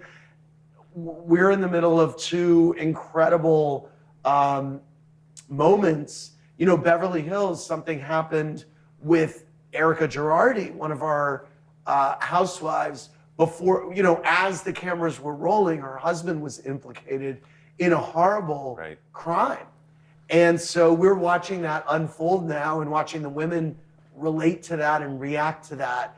And you've expanded your audience by the cities you've chosen and the groups of women you've chosen, right? It's true. I mean, Salt Lake City, man. Yeah. Who would have thought? Another curveball. Mormon housewives. Look into it. People want to know, to the extent you can talk about it, behind the scenes, I'm sure it must just be, your phone is texts and phone calls from various housewives who have an issue with something that was in the show, how they were portrayed. How do you manage this universe that you've created? I think that my senses have been dulled over the years. a bit. Maybe I'm a little more, I used to look at my dad and think, how does he exist amidst the chaos, the cacophony of this group of overmodulated, loud talkers that exists in my nuclear family? Myself, my mother, and my sister. But, there's something to be said. There's actually a great quote from Ruth Bader Ginsburg in the book where she said, sometimes we all have to be a little bit deaf and we choose to hear what we want to hear. And I thought that was such a great quote because it's like, some things matter that you hear, some things don't. Maybe, some critiques that you get, tune it out. Something that someone's yelling about, you think, you know what? They're going to be over it tomorrow. I'm not going to take this on. Right. So, RBG. So it's a little bit of psychiatrist, a little social work, a little of that, Yeah. right? Just hear them out and let it flush its way through the system. Yeah. There are some moments, though, where you can't do that. And I'm thinking about the reunions. Yes. Because you are physically in that room. Absolutely. And sometimes under assault. Yes, that is true. But I control the narrative. We're in the midst of, I really had my toughest interview yet with the whole Erica Girardi, Beverly Hills. It's unfolding right now. Unprecedented 4-part reunion that's happening right now because there were that many questions that needed to be answered by Erica. Isn't it amazing that you've created this universe where it's not just the show itself, but there have to be interviews and debriefs. There's a news cycle about the shows you've created. It's incredible. I opened the New York Post, and I am amazed at the amount of coverage that these women get. It's really dominant. People who don't know, you started in journalism. Yes. At CBS News. I remain in journalism. You do remain, as you just described. Yes. But you were a hard news producer. I was. Working at CBS News. You interned there. You wrote for your school paper at BU. Yeah. Do you ever take a minute and say, wow, look how my life has turned. I love that part of my life, but look how things worked out. I do. I think it evolved as TV news evolved. TV news became a little softer over the years. And so I think people started to become more interested in personalities. And I think that the definition of what is news has evolved as well. So I walk into a Housewives reunion and my attitude is, this is news for a lot of people. I got to get answers from these people. Meaningless, of course, but it's a form of news nonetheless. It truly affects no one's daily life. And yet, as like the Facebook hearings might. Right. But I recognize that it is important to people, and people want me to do a good job. Thanks, Andy. Thanks, Willie. Great to see you. Happy anniversary. Thank you.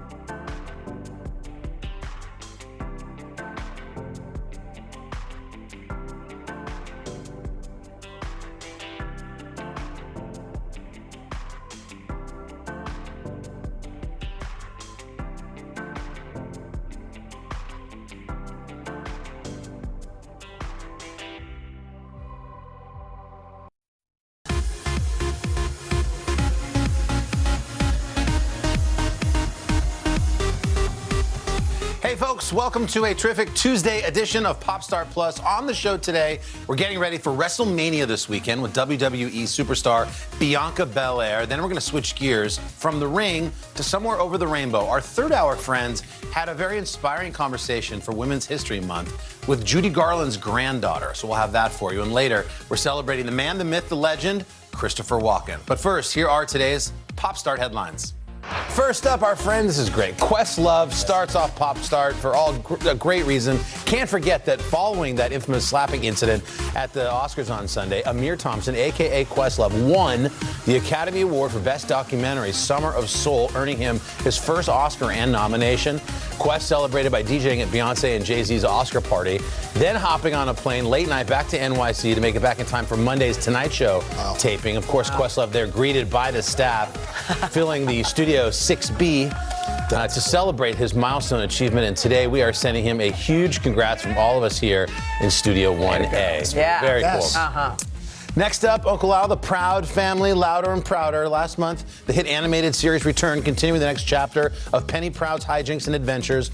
But what would a Proud Family reboot be without the master of mischief himself, Mr. Al Roker? We've got an exclusive sneak peek at Uncle Al's big return in this week's brand new episode.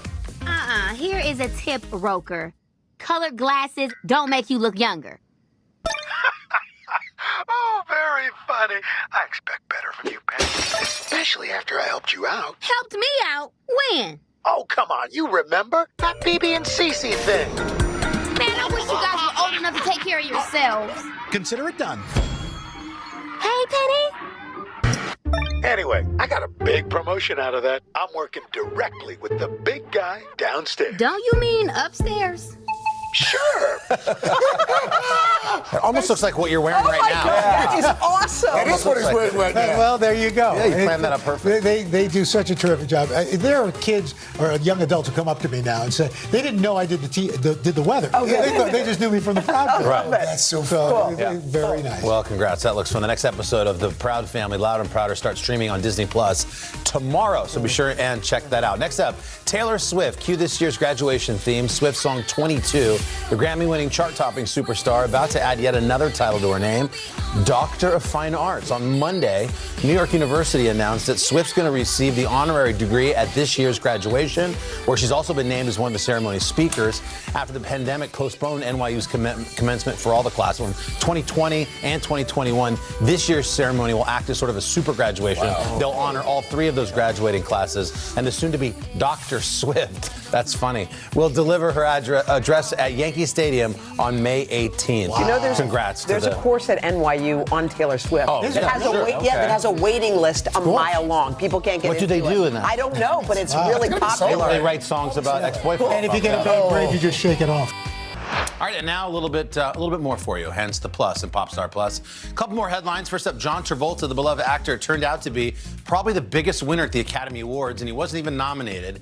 John and his son, Ben, left the show on Sunday night as the proud owners of a brand new puppy. Apparently, little Mac and Cheese made an appearance at the show during Betty White's In Memoriam tribute, and Travolta connected with Jamie Lee Curtis backstage and walked away with a brand new addition to the family, Curtis calling the good news a perfect tribute to the late, great Betty White. That is one lucky dog. All right, next up, Keith Urban, the country music superstar, is channeling his inner pop diva on Monday. Urban sharing this amazing Adele cover. But I can't bring myself to swim when I am drowning in this silence. Baby, let me in. Go easy on me, baby. There you go. In a post on Instagram, Keith called Adele's Easy on Me lyrics, quote, divinely timed. Not bad there. Finally, Tom Hanks, the Hollywood icon, is out in Pittsburgh. He's shooting his next movie, and while spending some time on the East Coast, you may have noticed that Tom Hanks has been pulling some double duty. That's right, he's working the wedding circuit. Last week, the award-winning actor crashed one bride's pre-ceremony photo shoot, leaving her with probably the best candid photos for her wedding album she could ever imagine. And now he's taking things one step further. Tom Hanks recently answering the call to officiate a stranger's wedding.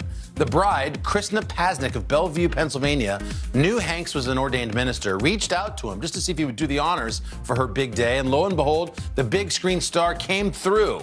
Wedding photographer Grace Ruiz told NBC News Hanks was so personable, funny, and kind during the entire wedding, calling it an unforgettable experience. It looks like if you're getting married and you find yourself in the Pittsburgh area, America's sweetheart Tom Hanks is available for all of your wedding needs. Those are your Popstar Plus headlines. Coming up next, WWE superstar Bianca Belair sizes up the competition at this weekend's big WrestleMania. To stand on the edge of the cliff and jump takes a lot of guts. If I never got to sing another song, I would still feel the joy that I feel right now. We are meeting people one after the next who've made profound changes. It's the little moments that are the transforming moments. Oh my gosh, I never thought of that. Oh my gosh, I could apply that. I want to stop for a second. In season 2, I think you're going to be blown away by the life lessons. Join Hoda for new episodes of her podcast, Making Space. Listen now. Today is now a podcast available every morning. Listen wherever you get your podcasts. What happened here is a story of loss and salvation. There were residents who hung on for dear life. This is where you took shelter, in this closet. I took shelter right in this closet right here. Rioters banged down one of the doors. Have you found a way to reconcile it a year later? It really hurt to see this place that I love so much treated with such disrespect. Was it an act of cleaning or an act of healing? Today is now a podcast available every morning. Listen wherever you get your podcasts. To stand on the edge of the cliff and jump takes a lot of guts. We are meeting people one after the next who've made profound changes. I think you're going to be blown away by the life lessons. Join Hoda for new episodes of her podcast, Making Space. Listen now. For breaking news in our changing world, download the NBC News app. And welcome back to Pop Start Plus. WWE superstar Bianca Belair bested Sasha Banks at last year's WrestleMania, the first black women to face each other in the night's main event. Well, Belair is going to be back in the ring this weekend for WrestleMania 38, and she spoke to us about how she's feeling ahead of her big match.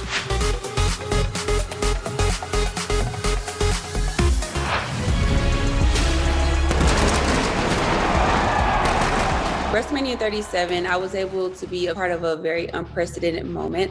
Sasha Banks and we became the first 2 black females to ever main event WrestleMania. You could see the emotion in both women's faces. To be a part of that moment is everything to me, and to be a part of a moment where it was more than just being about me or being about Sasha Banks. It was more than just being about us. It was about inspiring the world, inspiring women, men, boys, girls. It doesn't matter. It transcends across our race, religion, genders. It doesn't matter. It was able to touch everyone, and it's a moment that's going to go down and live in history forever. SmackDown Women's Champion, Bianca Belair! You know, the response to Sasha Banks and I main event WrestleMania, it was positive. Even going into it, we had fans creating hashtags for us to main event WrestleMania. So the fans wanted it. So to be able to give the fans what they wanted and be able to deliver and have people still talking about that match, knowing that match was so much bigger than the both of us, and it affected people and impacted people in such a positive way. That's what this is all about. We also won an ESPY off of that match. So to be able to be recognized in the world of sports off of a match where I main event with Sasha Banks is everything. You know, coming off of WrestleMania last year, main eventing with Sasha Banks, having our fans back for the first time since the pandemic had happened, and walking out as SmackDown as champion, you know, I'm riding off of that going into WrestleMania 38. I'll be competing against Becky Lynch for the Raw Women's Championship on April 2nd in Dallas, Texas. And, you know, I made history last year, so I'm just looking to go back-to-back at WrestleMania and walk out as champion, but this time walk out as Raw Women's Champion this year.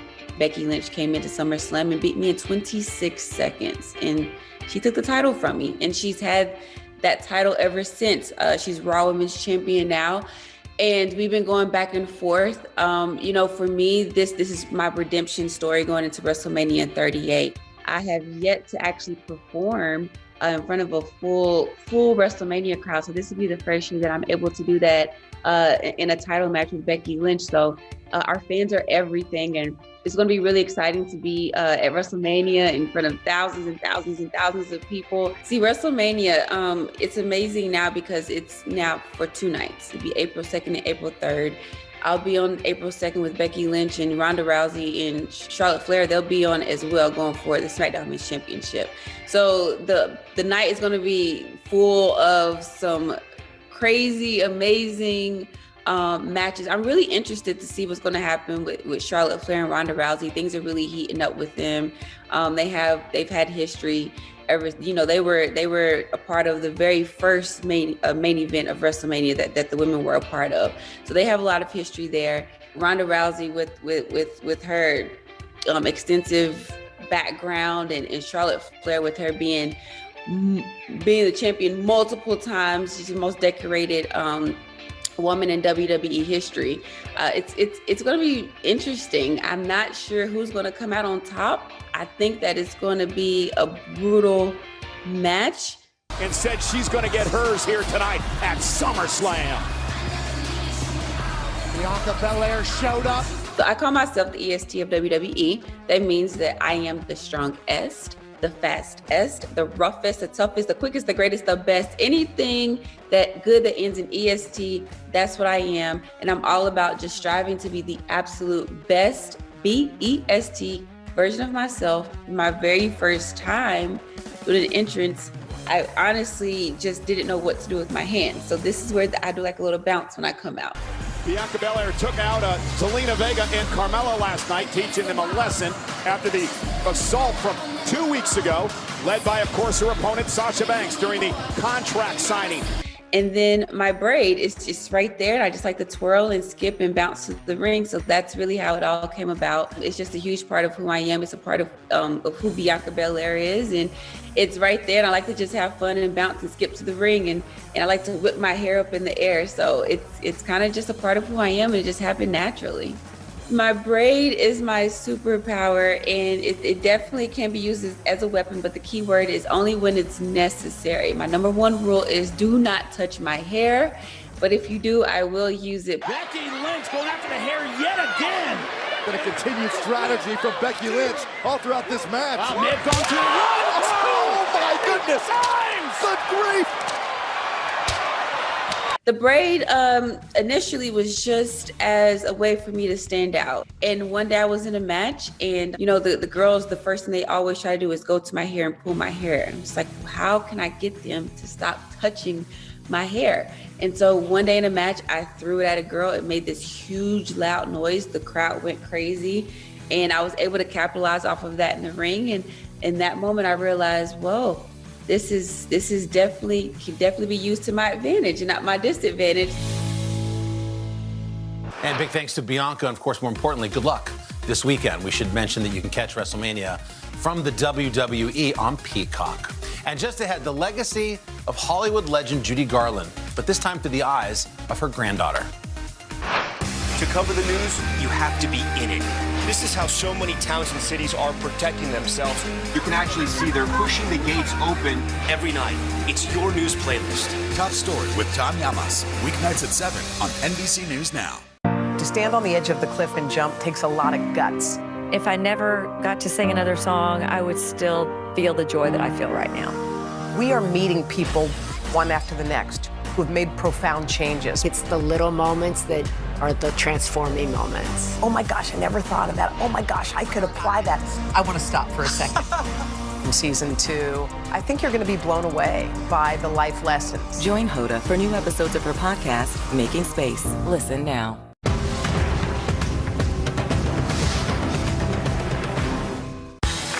These days, the news never stops. The morning's headlines change by afternoon, and by the end of the day, it's all totally different.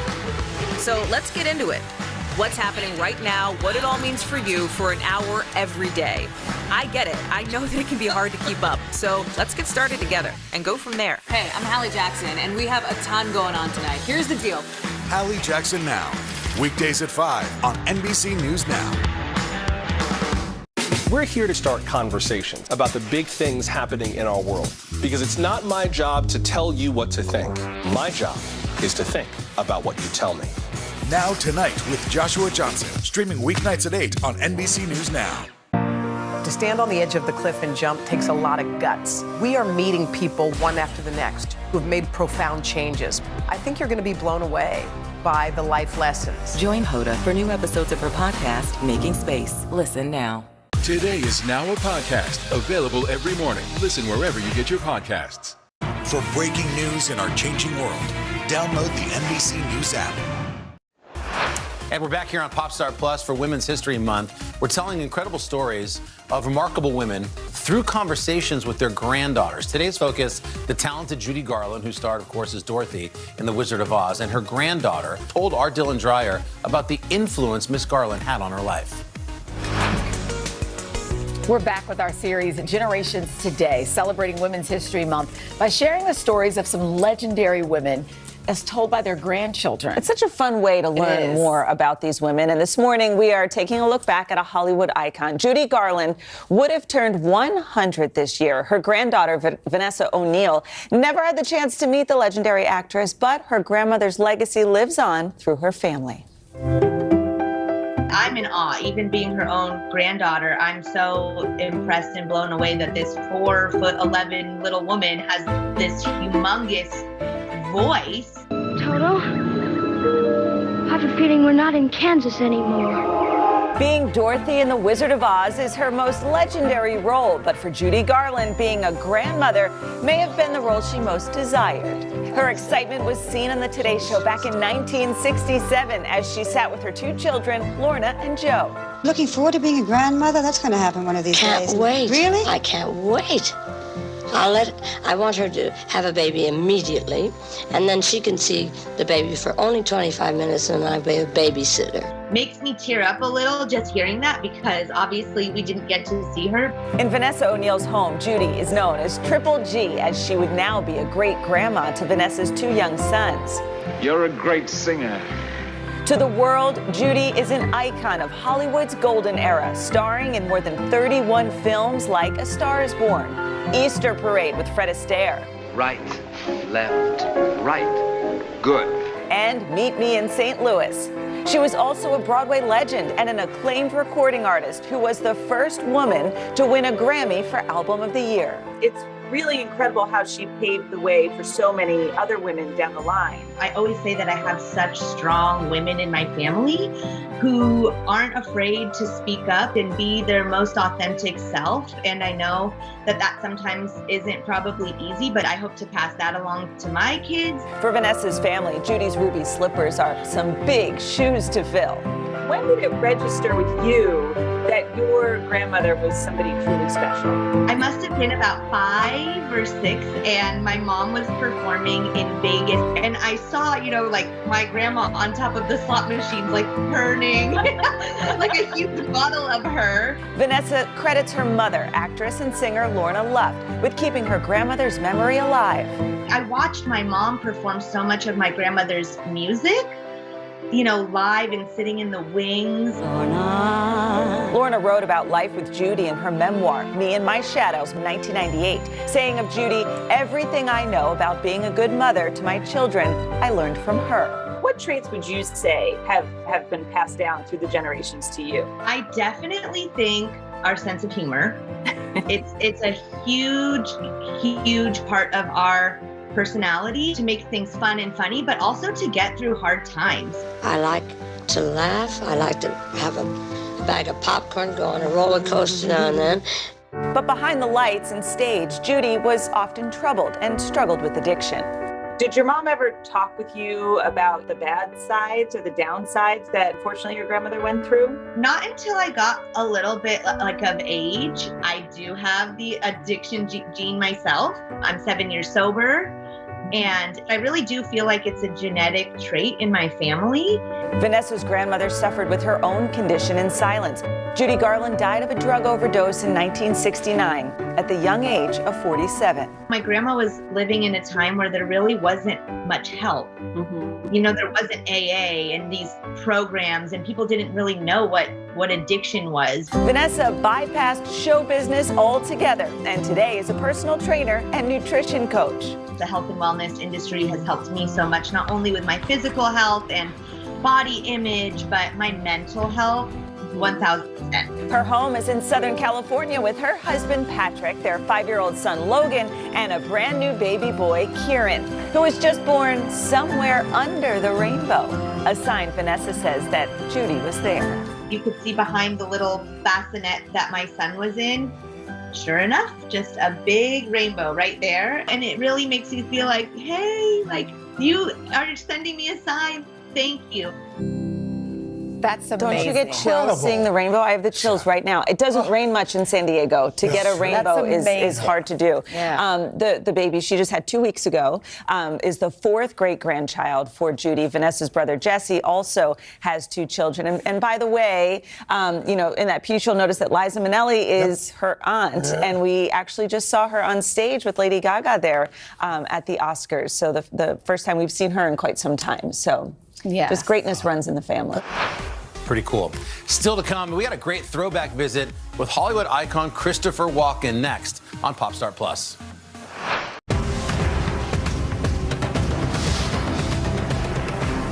We'll meet Ukrainians who are defending their country one block at a time. When you were still in Kiev, could you hear the bombing? My name is Lester. Who's this? To cover the news, you have to be in it. This is how so many towns and cities are protecting themselves. You can actually see they're pushing the gates open every night. It's your news playlist. Top Story with Tom Llamas, weeknights at 7 on NBC News Now. To stand on the edge of the cliff and jump takes a lot of guts. We are meeting people one after the next who have made profound changes. I think you're going to be blown away by the life lessons. Join Hoda for new episodes of her podcast, Making Space. Listen now. Today is now a podcast available every morning. Listen wherever you get your podcasts. These days, the news never stops. The morning's headlines change by afternoon, and by the end of the day, it's all totally different. So let's get into it. What's happening right now, what it all means for you for an hour every day. I get it. I know that it can be hard to keep up. So let's get started together and go from there. Hey, I'm Hallie Jackson, and we have a ton going on tonight. Here's the deal. Hallie Jackson Now, weekdays at 5 on NBC News Now. Making Space, the inspirational podcast from Hoda Kotb. Listen now. Welcome back, everybody. Christopher Walken turns 79 years young this week. The Deer Hunter, Catch Me If You Can, Hairspray. He's had so many memorable and great roles, and we'd like to share his visit here to today, back in 1992.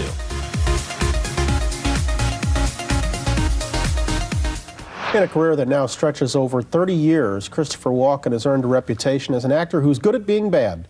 An Oscar winner with over 100 stage and screen roles to his credit, he's cast as a villain once again this summer, a guy named Mache, poised to oppose Batman in the season's biggest movie. Christopher Walken, good morning. Morning. Thanks for being with us. Thank you. Mache, as opposed to Catwoman, as opposed to Penguin, is not a character with whom readers of Batman comics might be familiar. Who is the guy? Max Schreck is the name of the actor who played the vampire in the original Dracula movie, Nosferatu.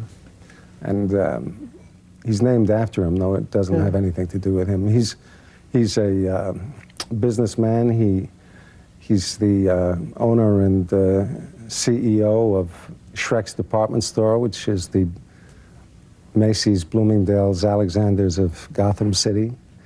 He's one of the last men on earth to wear spats on a regular basis.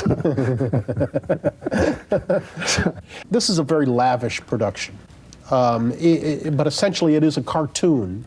Did you approach it as serious drama, or did you try to add a cartoon quality to Max Schreck? Odd as it may seem, Max, we're both perceived as monsters. In a show like this, where there are wigs and costumes and big sets and special effects and so forth, of course it takes it out of a kind of naturalistic context.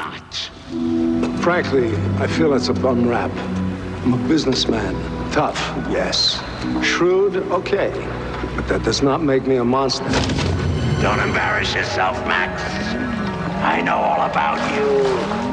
The feeling being in it is much more of theater, really, for me. I've worked a lot in the theater. Get the picture. What is that supposed to hypnotize me? No, just give you a splitting headache. Warner Brothers is hoping and betting that this film not only does huge box office for the year, but rivals the greatest returns of all time. What are your own expectations for it? I've been doing it a long time, and I try to avoid expectations. Just hope for the best. My feeling about acting in movies is that what I hope for is that the movie that I just did is going to get me another one. Mm. Were you a fan of the first one? Yes, I did. I liked it a lot. I was noting when I got here that that I was looking forward to this interview because I've admired your work a long time, and we were supposed to talk before another movie of yours, and it never materialized. Your reputation is that you don't enjoy these kinds of things. Is it accurate? You mean interviews? Yeah. Well, I am more comfortable doing other people's dialogue. And there's something about knowing your lines and knowing what you're thinking and having a character to play. Yeah. I don't think that's unusual for actors. An actor is someone who enjoys embodying another person, I suppose. Do you find it strange that people may be as fascinated with Christopher Walken as they might be with any character you play? I think the characters I play are probably more colorful than I am. I noted at the top that over the years you've developed this aura of playing guys who are, if not evil, certainly slightly off-center. Yeah. Is that something you've cultivated, or has it just kind of happened that way? I think that movies are so expensive to make that it just makes sense from a producer's angle, a kind of marketplace way, that if you have demonstrated that you can do something effectively, that you'll be asked to do it again. I think that's why that happens, and I'm lucky really to have any kind of ball rolling. If it's villains and twisted people, then fine, you know, so long as I'm working. It is nice to break it up sometimes and do to do different kinds of things. I like to do romantic things and maybe a picture with a woman and jokes and happy ending and all that. A final note, it's also clear from your track record that you're a guy who quickly moves from one project to another, that you'll do a movie, and if there's no movie to do, then you'll do a play. Yeah. Why do you work so much? Well, because I really like to work. And for me, it's the best time that I have. Working is the best time I have. When I'm not working, I'm always worrying about what's next and trying to get another thing. I'm on the phone trying to do things. I don't have hobbies. I don't like to travel much. As an actor, I get to travel to fascinating places all over the world and actually get to live there. I lived in Venice a year ago for 3 months. You don't get to do that on vacation. So when I have time off, I'm not inclined to get on a plane and go somewhere. I have a house in the country and I tend to stay there and think about what to do next. As noted, I'm an admirer. Christopher Walken, thank you. Thanks. And a big happy early birthday to Mr. Christopher Walken. Thanks for being with us for another Popstar Plus. Tomorrow, we've got the scoop on Starstruck on HBO Max. Have a great day. We'll see you tomorrow.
Hello there, Today All Day fam. Glad you're with us. It is Friday. Or Friday. As you would say.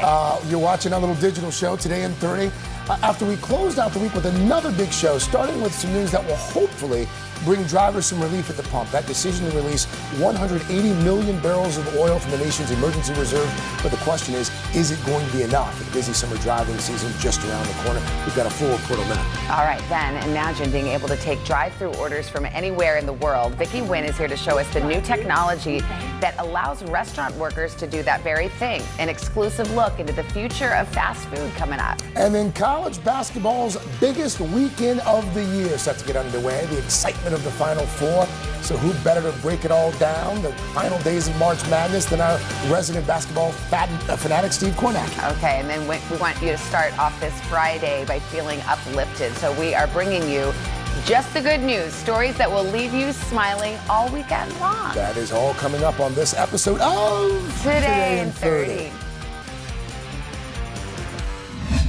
NBC's Tom Costello is here with the details. Hi, Tom. Good morning. Yeah, good morning. So, gas prices had already been on the rise because of post-pandemic economic surging, inflation, Russia's invasion of Ukraine, and the sanctions on Russian oil. And now the White House hoping to offset some of that by tapping into the nation's petroleum reserves in a big way, but also wanting to take steps to pave the way for a more fuel-efficient future. Even with prices at the pump slowly starting to decline, the cost of fuel is still taking a major toll on our collective wallets.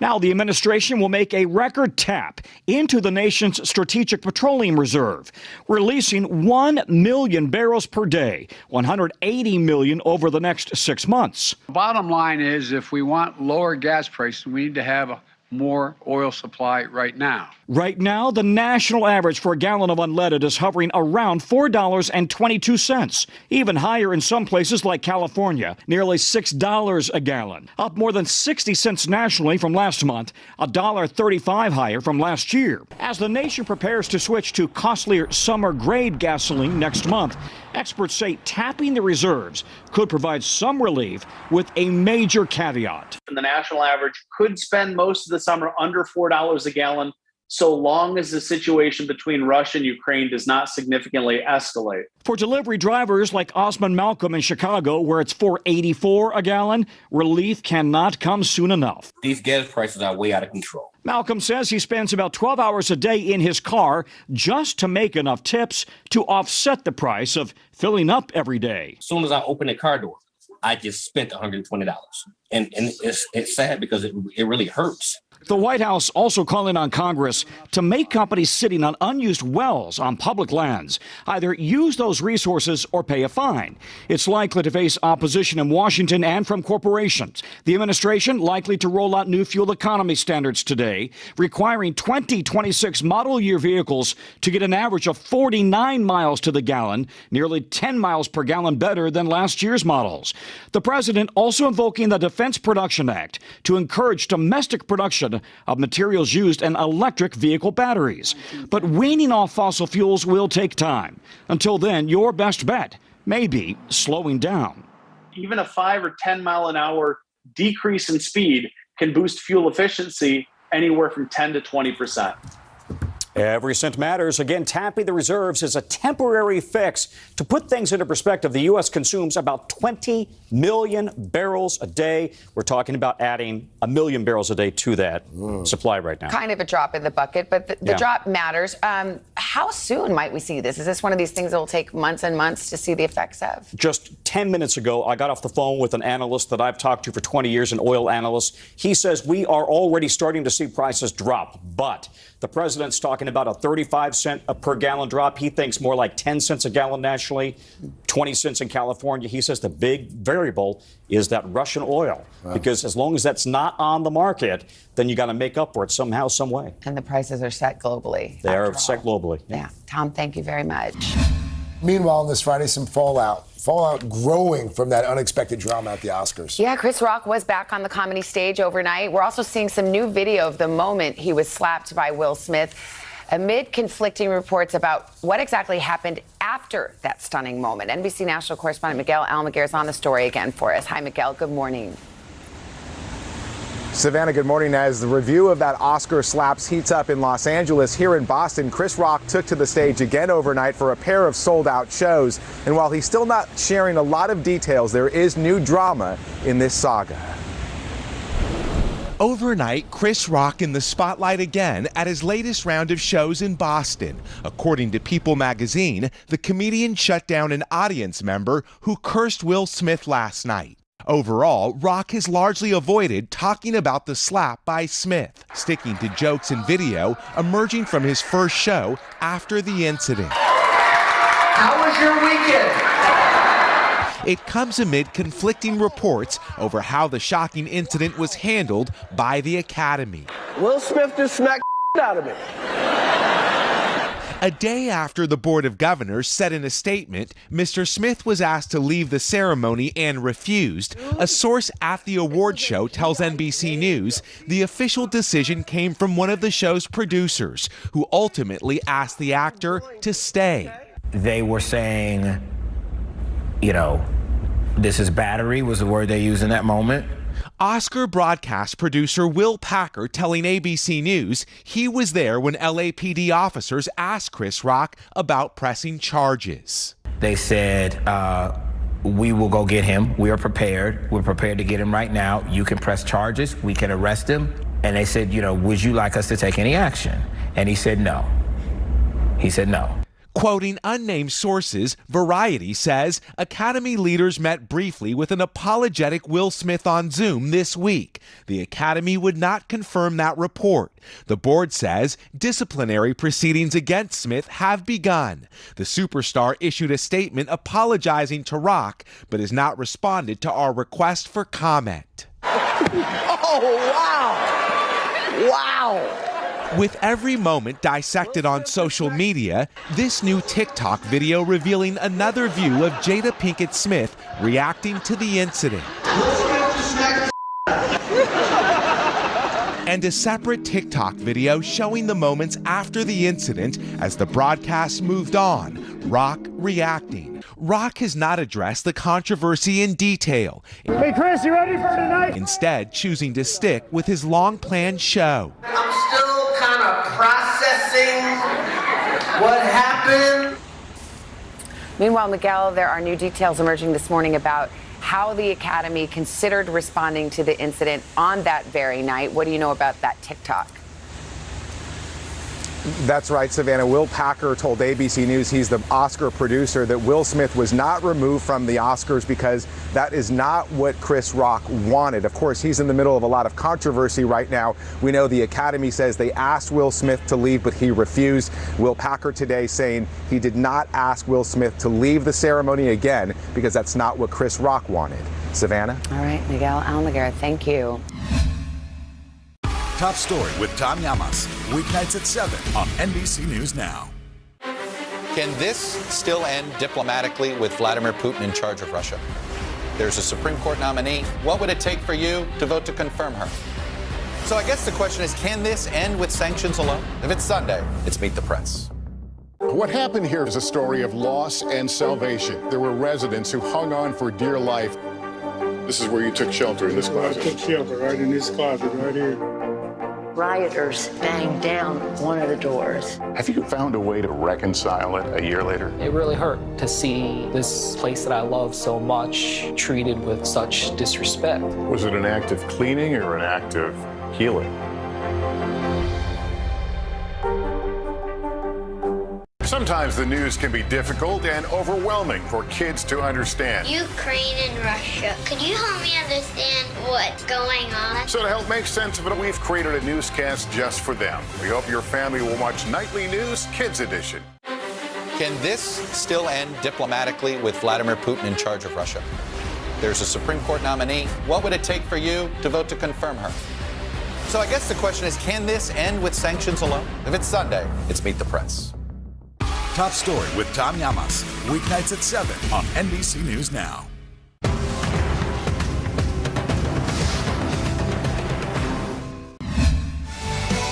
Imagine being able to take drive-through orders from anywhere in the world. New technology aiming to revolutionize the restaurant industry is coming, and just in time after millions of workers left lower-paying restaurant jobs during the pandemic. Yeah, this could be an answer. NBC's senior consumer investigative correspondent Vicki Nguyen got an exclusive look at how it might change the way we order our next meal. Oh, no, it was really fun. We do want fries with that. Yeah, always supersize it. The pandemic certainly put restaurants and the food industry on a fast track to adopt new ways to get people what they want, from streamlined meal delivery to QR code menus you look at on your phone, even ghost kitchens that allow restaurants to keep up with the demand for takeout. This morning, we have an exclusive look at brand new technology that allows anyone, including me, to take a drive-through order from home. The next time you roll up to a drive-thru, take a closer look. The person taking your order may not even be on site. Would you like some banana pudding to go with that? Sure, I'll take a 4 ounce. Becky saves time and gas, skipping a 30-minute commute, working part-time when she's not babysitting her grandkids. I love the job. I love meeting new people every day, the social interaction, and I get to work from home. She's using Bite Ninja, video software that allows restaurants to hire workers from anywhere with an internet connection to take orders remotely. Thank you. Have a great day. So we're going to give it a try with me taking orders here in New York For customers at this drive-thru in Tennessee. That's right. I'm going to work the drive-thru at Baby Jack's, a popular barbecue chain near Memphis. But first, I have to study the menu and pass an online test. How many different barbecue sauces does Baby Jack's serve? Easy, 8. What do I say to greet the customers? Hi, welcome to Baby Jack's. I'm Vicky. What can I get started for you today? Next, a little practice with my Bite Ninja trainer, Anna Marie. Your total is going to be $19.17. Sounds good. Time for me to take a real order. Hi, welcome to Baby Jack's. My name is Vicky. Can I take your order, please? Sure. I'd like a baked potato with brisket. Okay, give me just 1 second. I'm sorry, I am very new to the job. But I quickly get up to speed, and it's fun. So you have the loaded barbecue potato with butter, sour cream, bacon bits, shredded cheese, barbecue sauce, chives, beef brisket with the sweet mild sauce, and a Diet Coke and banana pudding as your side.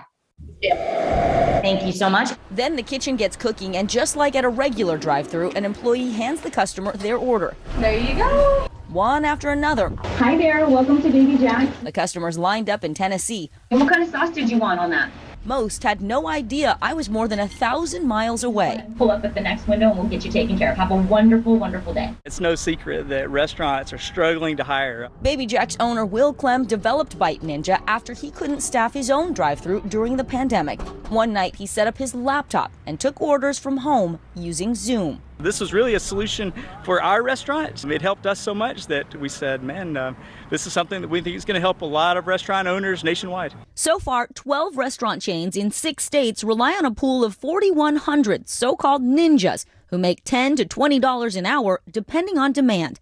And it's not the only new tech that could be coming to an eatery near you. One restaurant in Dallas is using robot waiters. Hamburger chain White Castle recently announced plans to install automated French fry chefs at 100 restaurants. And no need to tip this bartender serving up drinks at the Winter Olympics. How is it? It's a screwdriver. Okay. It's all right.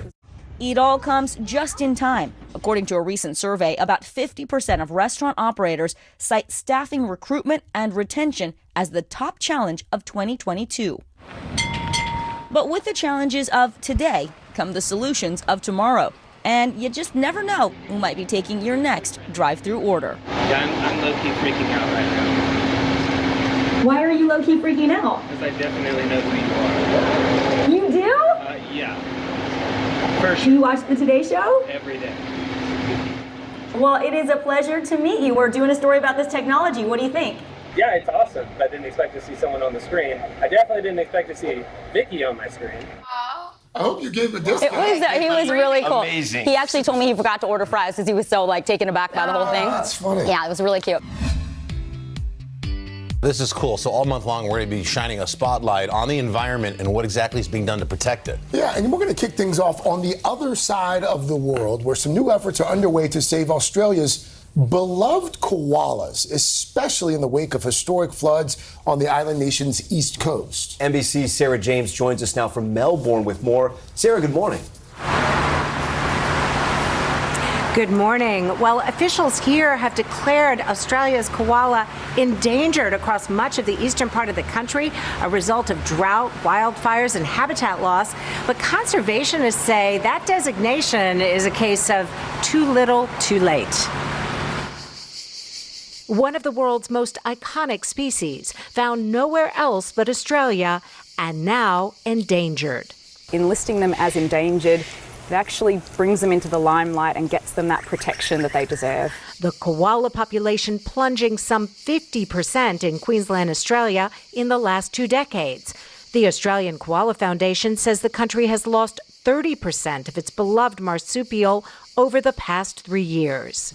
Among the threats, those intense wildfires in 2019 and 2020. According to the World Wildlife Fund in Australia, some 60,000 koalas were killed or affected in some way. Many caught in the fire.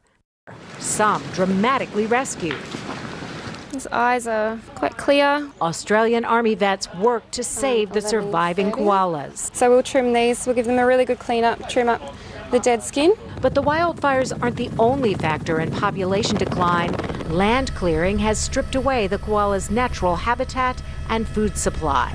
Tell me about Melly. She's super cute. This is a female koala? She is female. She is about 8 years old.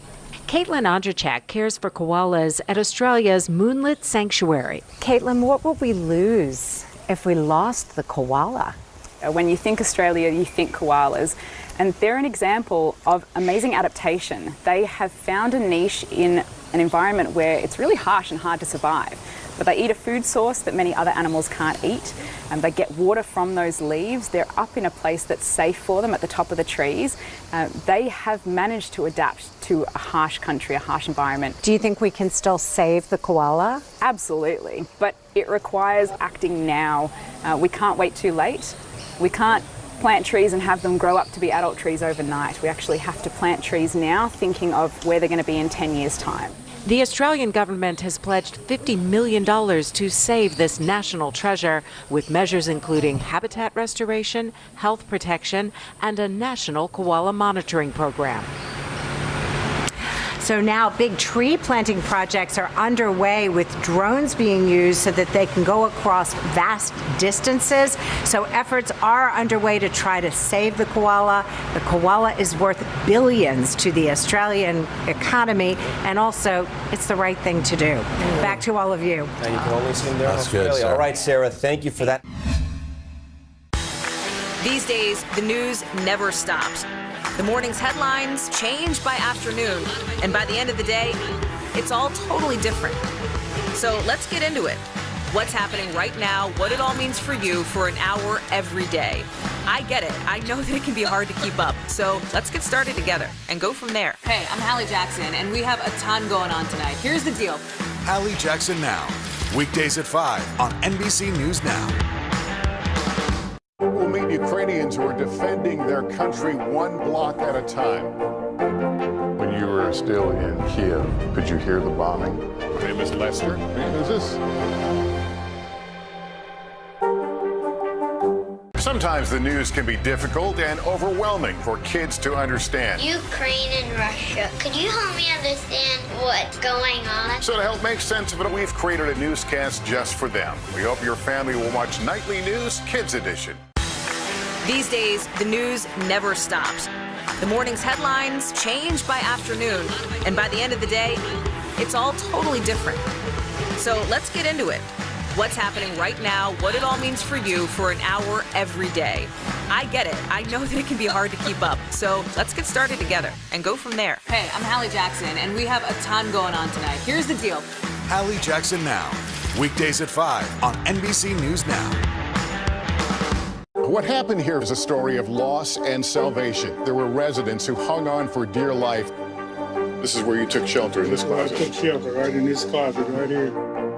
rioters banged down one of the doors. Have you found a way to reconcile it a year later? It really hurt to see this place that I love so much treated with such disrespect. Was it an act of cleaning or an act of healing?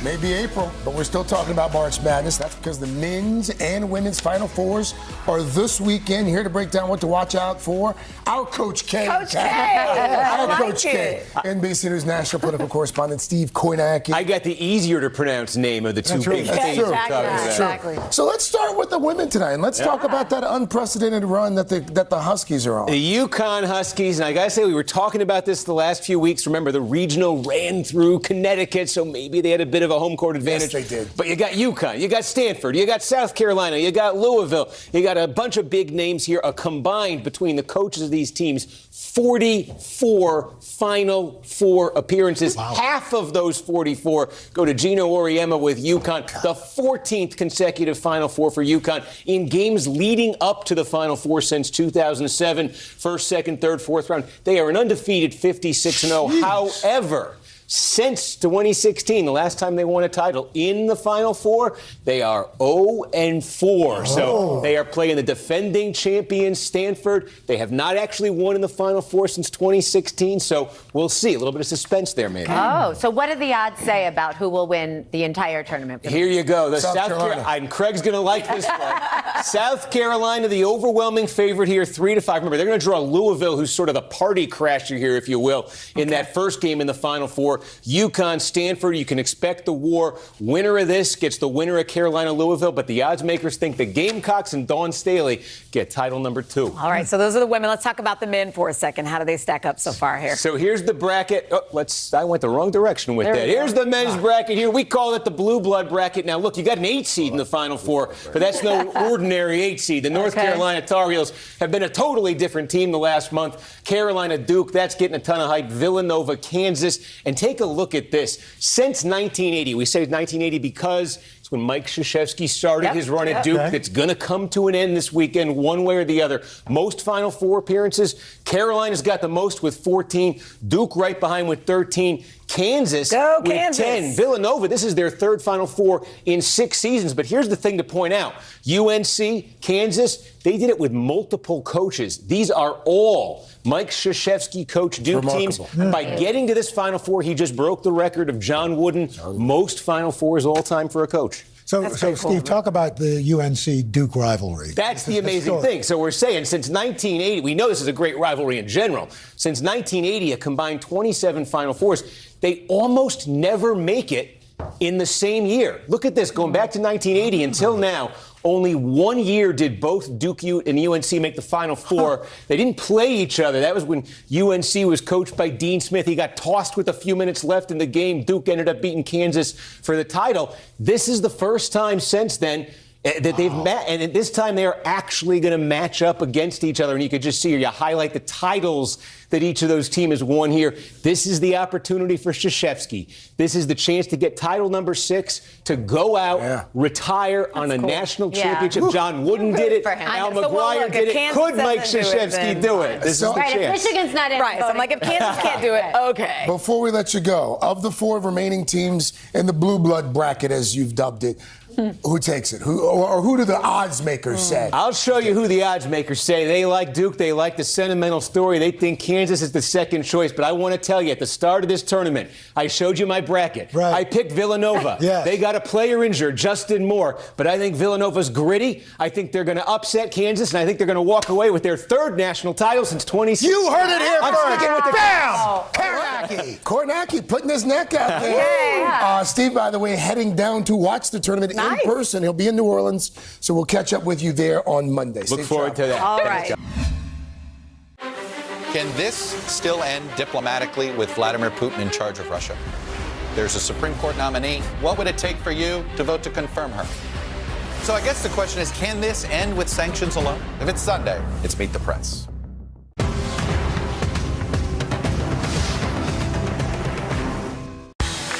These days, the news never stops. The morning's headlines change by afternoon, and by the end of the day, it's all totally different. So let's get into it. What's happening right now, what it all means for you for an hour every day. I get it. I know that it can be hard to keep up. So let's get started together and go from there. Hey, I'm Hallie Jackson, and we have a ton going on tonight. Here's the deal. Hallie Jackson Now. Weekdays at 5 on NBC News Now. These days, it feels like the news never stops. So let's get into it. What's happening right now, what it all means for you for an hour every day. It can be hard to keep up, so let's get started together. Hallie Jackson Now. Weekdays at 5 on NBC News Now. Sometimes the news can be difficult and overwhelming for kids to understand. Ukraine and Russia. Could you help me understand what's going on? So to help make sense of it, we've created a newscast just for them. We hope your family will watch Nightly News Kids Edition. Today is now a podcast available every morning. Listen wherever you get your podcasts. Top Story with Tom Llamas. Weeknights at 7 on NBC News Now. We want to make you feel uplifted. We want to make you feel better as you get into the weekend. So it's time for another edition of Just the Good News. Thank goodness. We've been looking forward to this and back with stories to make us smile. Our friend, New York Live entertainment correspondent, Joel Gargiulo. Hello, darling. Hi, ladies. We love when you're here because you bring the sunshine. Yeah, I'm just trying to follow after the two of you. Right. You always bring the sunshine. All right. Okay, tell us. I feel like I say this every week, but we have really good stories for you today. So the first one is this heartwarming moment that just so happened to be caught on camera. So watch what happens. This little boy is in Barton Springs. He gets on a diving board. Yes. I wonder if you know this place. So he gets up on this diving board. He's noticeably scared, but there's a crowd of hundreds of strangers. And then this happened.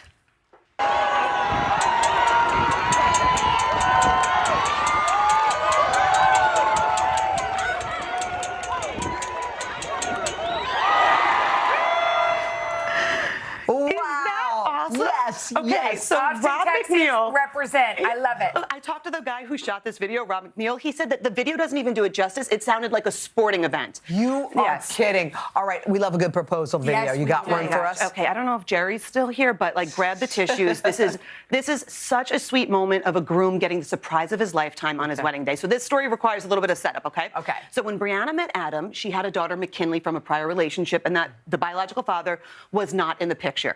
But as quickly as Brianna and Adam fell for one another, so did McKinley and Adam. And he always said that one day he wanted to adopt her. Okay, so on the big day, the girls had a surprise for the groom. Take a look. Oh, baby. You look so pretty. Can I open it right now? Yeah. What do you say, Ken?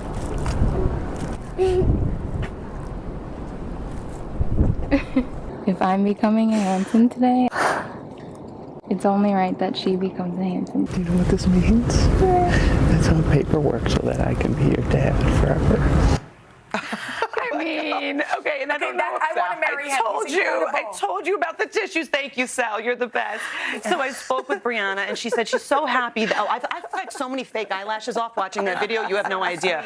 But she says, she didn't even put this video out there. It was the photographer, and she said she's so happy because she wants her little corner of the internet to be a very hopeful place for anybody who may need it. How beautiful We is need that? this so much. Okay, a story on friendship. Yeah, we love a good friendship story. This one, I'm telling you, next week you're going to see this story everywhere. So this is a really sweet story. Everything's sweet. I keep saying it. But it's an unlikely friendship, and it all started at a grocery store in Florida. So follow along. I got to tell you about all the players. So Fiona, ever since she was little, her mom, Rachel, would take her to this one grocery store. They would meet the grandparents, and it was there this worker named Gilnett befriended her. So it was like both of their highlights of the week. She would go there and high five him. She calls him high five because she was too little to be able to pronounce his name. So every week they would high five, high five, high five. So much so on her birthday one year, he gives her a pink bicycle. Wow. Okay? What? So then the pandemic hits. She can't go to the grocery store with her family, and he gets relocated to another store. This week, her mom posted the high fives to social media. This has been, I lost count. Last time I looked, I think it was up to like 13 million views. So by the power of the internet, they just had a reunion, their first since the pandemic. We have the video. Look at this. Look at this. Look at this. So the high fives are now hugs, and he says, "Do you remember me?"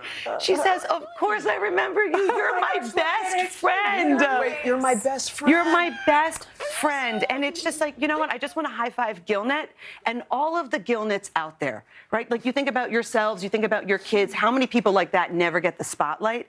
And I will say, he's got a lot of fans coming to the grocery store. Sweet is By the that? way, I'm so happy you shined that light on him and them. Thank you, Joelle. All right, hope you come back next week. We've got another big week right here on Today. Thomas Rhett going to be rocking the plaza, putting on a special live concert that you don't want to miss.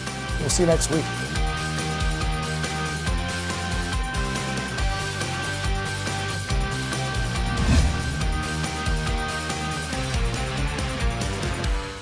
There are dozens of Chinatowns all across America with interesting architecture, diverse restaurants, and specialty shops. It's no wonder they're popular with locals and tourists alike. They also provide places for new immigrants and for families to create communities. But with gentrification and all sorts of problems from the pandemic, it's no wonder that all these Chinatowns are rapidly changing. It's time to head out of Studio 1A and hit the road for a new kind of culinary adventure. Follow me as I taste some of the most iconic foods around the country and meet the families behind them.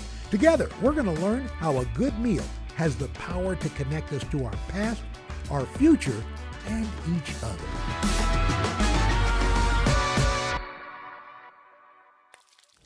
Okay, so it's no surprise. There's incredible food to be found here in Manhattan's Chinatown, folks lining up all the time.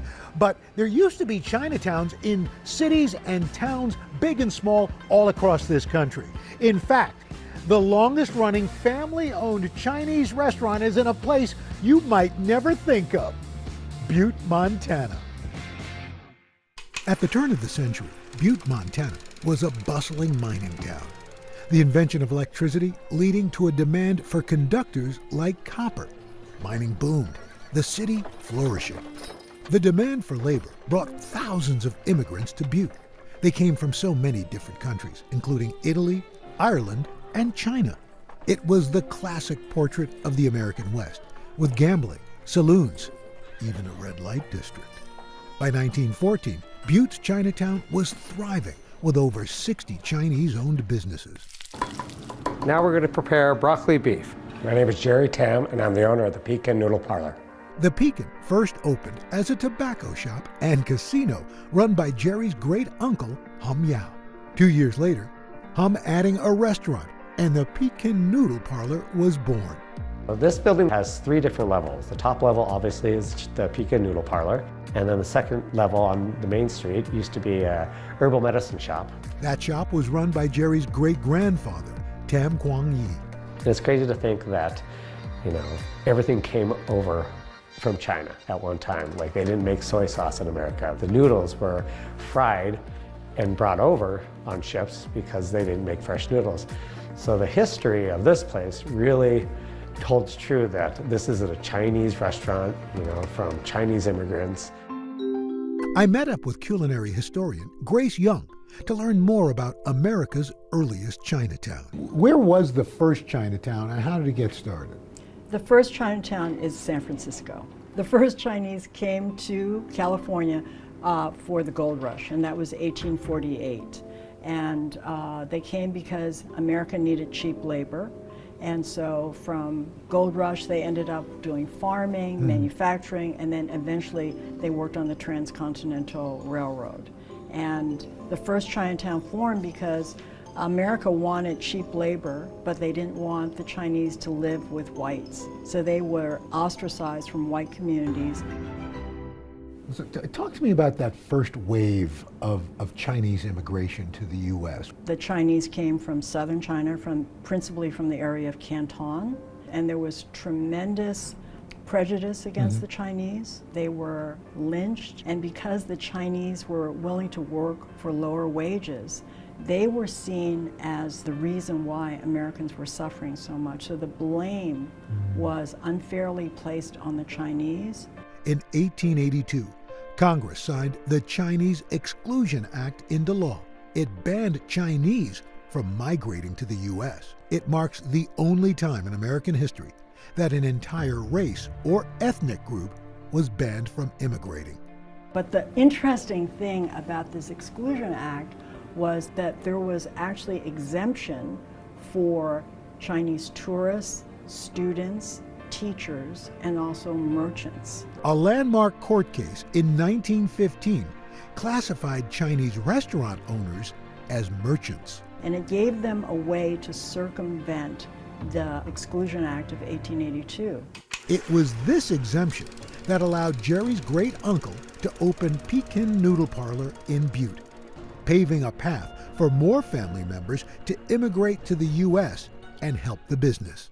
Jerry's father, Danny Wong, arrived in the U.S. in 1947 as a teenager. Ever since he was 14 years old, he's been working at the Pekin Noodle Parlor, and he just started with the simple roles of washing dishes, and then he learned how to cook, and then he slowly just started integrating himself into, managing it and working with the waitresses and the staff. Danny taking over the restaurant in the 1950s, spending years turning it into a pillar of the local community. Well, I've been coming here for at least 50 years, and they give me plenty of food. I never walk away hungry.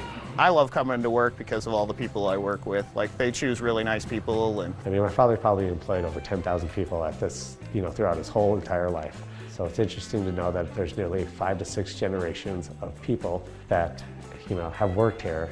The menu at Pekin Noodle Parlor hasn't changed much over the years. We do a thing called chop suey, and what chop suey is tidbits of leftover vegetables that were kind of mixed together in its own gravy and served on top of chow mein noodles. We've been serving it for over 110 years. Chop suey is in large part why Chinese food became so popular across the United States. Chop suey was the first time America experienced a culinary craze, a food craze. Mm-hmm. And it's starting at the end of the 19th century that there are Americans who are venturing into Chinatown. The way they got them to even experiment with Chinese food was to make a stir fry that was actually quite bland. Mm-hmm. So they used bamboo shoots, water chestnuts, onions, oftentimes there was celery. For many years, Chinatowns were the only places where non-Chinese Americans could sample Asian flavors. Americans were going into Chinatown, some were curious, they wanted to experience curio shops, Chinese operas. With increased tourism, Chinatowns in large cities grew, but it was a different story in Montana. Like many mining towns, Butte lost many of its workers as production slowed in the 1950s. Once the copper ran dry, then the people just started to pick up and just kind of move on and move back to their families and the bigger states. As miners left Butte for new opportunities, its Chinatown disappeared. In the early 1900s, there were 7 chop suey restaurants listed in the Butte City Directory. Today, only the Pekin Noodle Parlor remains open. We'll meet Ukrainians who are defending their country one block at a time. When you were still in Kiev, could you hear the bombing? My name is Lester. Who's this?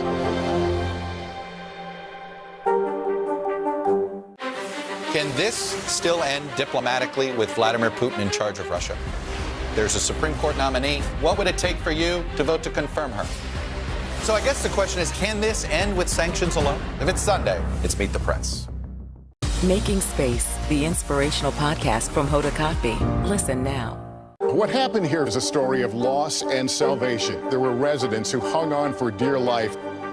This is where you took shelter, in this closet. I took shelter right in this closet right here. Rioters banged down one of the doors. Have you found a way to reconcile it a year later? It really hurt to see this place that I love so much treated with such disrespect. Was it an act of cleaning or an act of healing?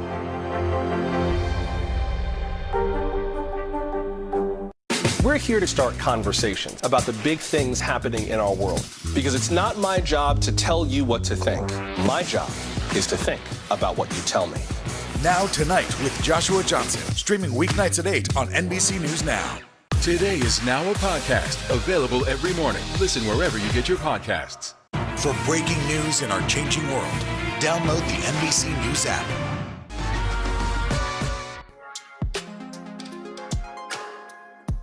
Jerry Tam runs the Pekin Noodle Parlor in Butte, Montana. People may know this is the oldest Chinese restaurant in America, but below it is so much history.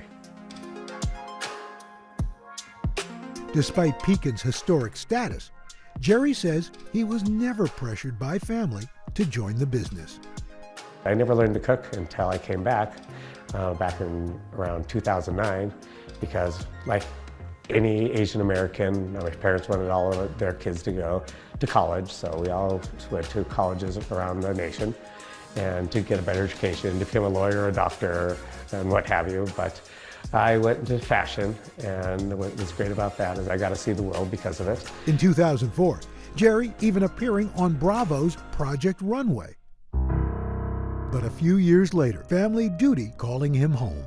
And unfortunately, my mom had a stroke, so my dad needed help, taking care of her and taking care of the restaurant. I think it was really hard on my father because they were in a generation where they loved each other every day, and they were just best friends. After Jerry's mom passed, Jerry and his dad began operating Pekin together. He never stopped working, so he was working here all the way until 85, until he couldn't make up the stairs anymore. My father and I spent every day together. I made sure he was healthy all the way till the end, the best of my ability I can do.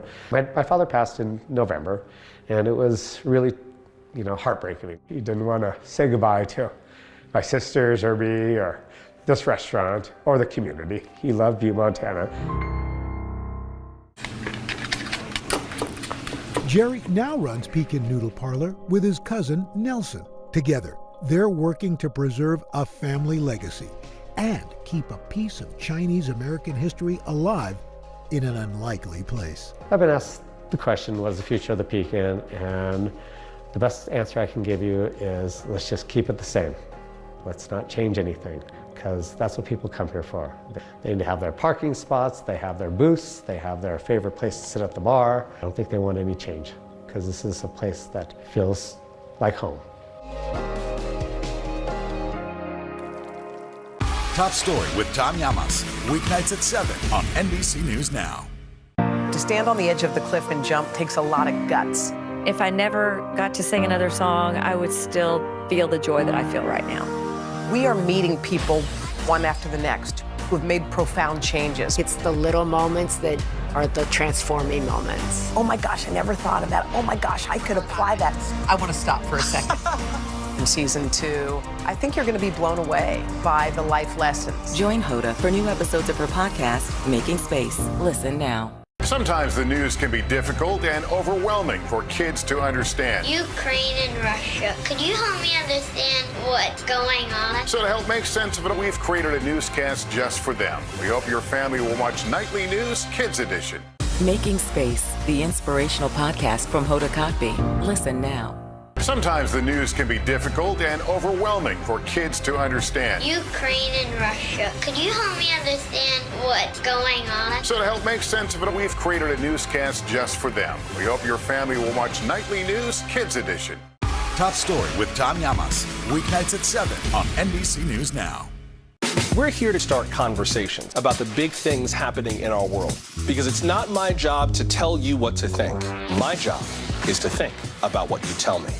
Now Tonight with Joshua Johnson, streaming weeknights at 8 on NBC News Now. To stand on the edge of the cliff and jump takes a lot of guts. We are meeting people one after the next who've made profound changes. I think you're going to be blown away by the life lessons. Join Hoda for new episodes of her podcast, Making Space. Listen now.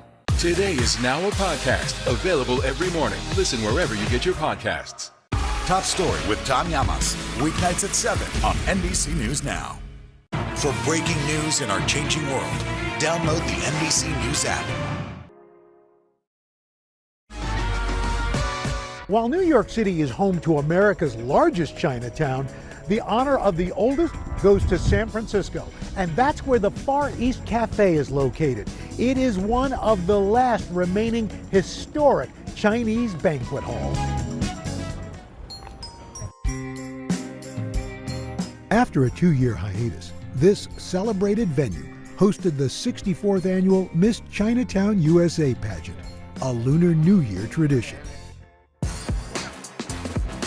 The occasion marking a triumphant milestone for this century-old institution. Bill Lee has owned the Far East Cafe since 1999. His daughter Kathy working by his side as the manager. He brought me into the restaurant to kind of understand the roots of our culture. He wanted me to remember that, Chinatown is about community, is about traditions, is about culture. For many in the community, Chinese banquet halls are more than just venues for special events. I feel that Far East is kind of like a second home for, a lot of our patrons that come in because they feel so comfortable. So much history and so many memories, A lot of patrons that have been here, they've told me, they're like, oh, my parents had my red egg ginger party. It's very similar to like a baptism. And that was like 50 something years ago. And that history is everywhere you look at Far East. The ceilings, like my dad mentioned, the high ceilings, the moldings are all original. And the lanterns were all imported from China in the 1920s. So they're over 100 plus years old. For the last few decades, there were 5 giant banquet-style restaurants in San Francisco's Chinatown. But with rising rents and gentrification, most have since closed their doors. By early 2020, only 2 banquet halls remained. The Far East Cafe planned to celebrate its 100-year anniversary with a big celebration. Instead, it's now planning to close its doors. At the start of the pandemic, the restaurant stayed afloat by cooking meals for senior citizens and low-income residents in Chinatown. We applied for a PPP loan, and we got over $200,000. We also received money from the feed and fuel program. Then our landlord gave us 6 months of free rent. Beyond COVID, a different type of virus brought more harm to Chinatowns across the country. Anti-Asian hate crimes soaring by nearly 340% in 2021. When this started happening, I felt very, very sad and also very angry because I'm like, why is this happening to Chinatown? Why is it happening to our community? For these people to target elderly people, to push them down, to rob them, don't they realize that they have grandparents too, or they have parents that are that age? And if that happened to their parents, how would they feel? People saw the attacks when they watched the news and heard reports, and they got even more scared. They don't want to go out, even for special events like the Mid-Autumn Festival. We tried to invite them, but they didn't want to come. We used to be open until 10 o'clock before pandemic. Sometimes we would stay out here until midnight if we had events. Now, we can't do that. We changed the business hours to close at 7:30, because safety is the most important thing. Business owners across Chinatown still face hostility. George and Cindy Chen opened China Live in 2017. We've been lucky. We've only had a couple of instances where, people scream anti-Asian slurs. And we're concerned about our employees, coming to work and being harassed. I think that ignorance is very unfortunate. China Live is a massive marketplace with multiple restaurants. It's in a building that once housed a banquet hall like Far East. I remember coming to a wedding here when I was in college, and there were, I think literally 5,000 people in like 6 restaurants. But unfortunately, real estate was getting very expensive, so it's not very cost effective if you don't have that business. But 2 years ago, the couple had to lay off 200 workers.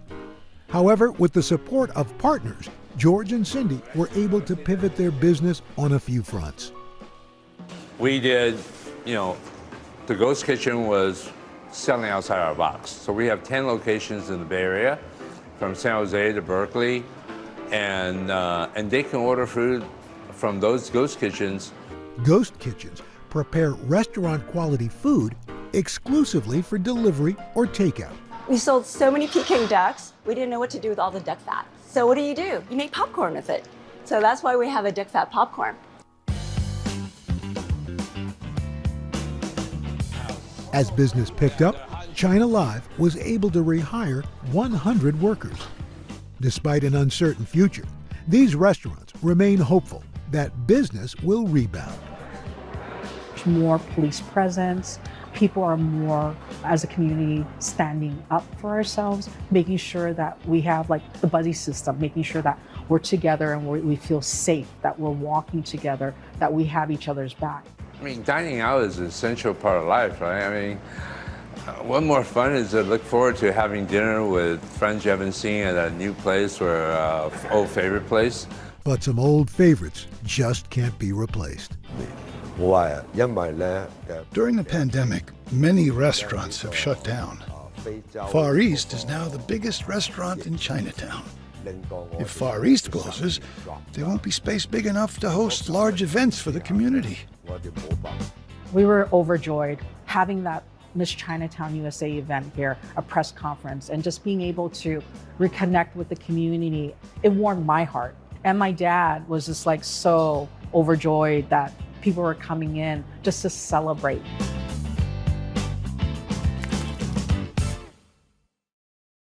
These days, it feels like the news never stops. So let's get into it. What's happening right now, what it all means for you for an hour every day. It can be hard to keep up, so let's get started together. Hallie Jackson Now, weekdays at 5 on NBC News Now.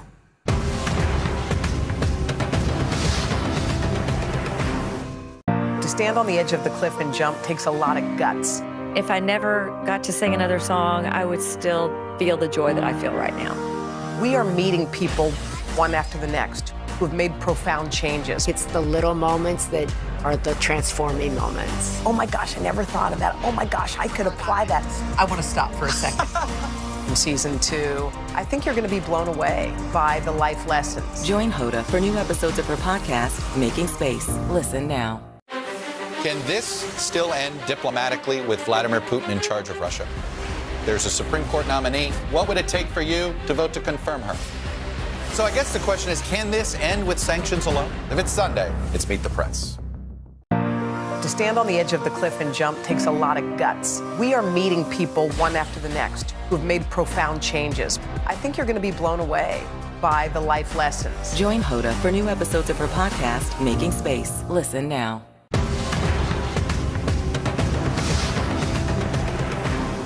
Today is now a podcast, available every morning. Listen wherever you get your podcasts.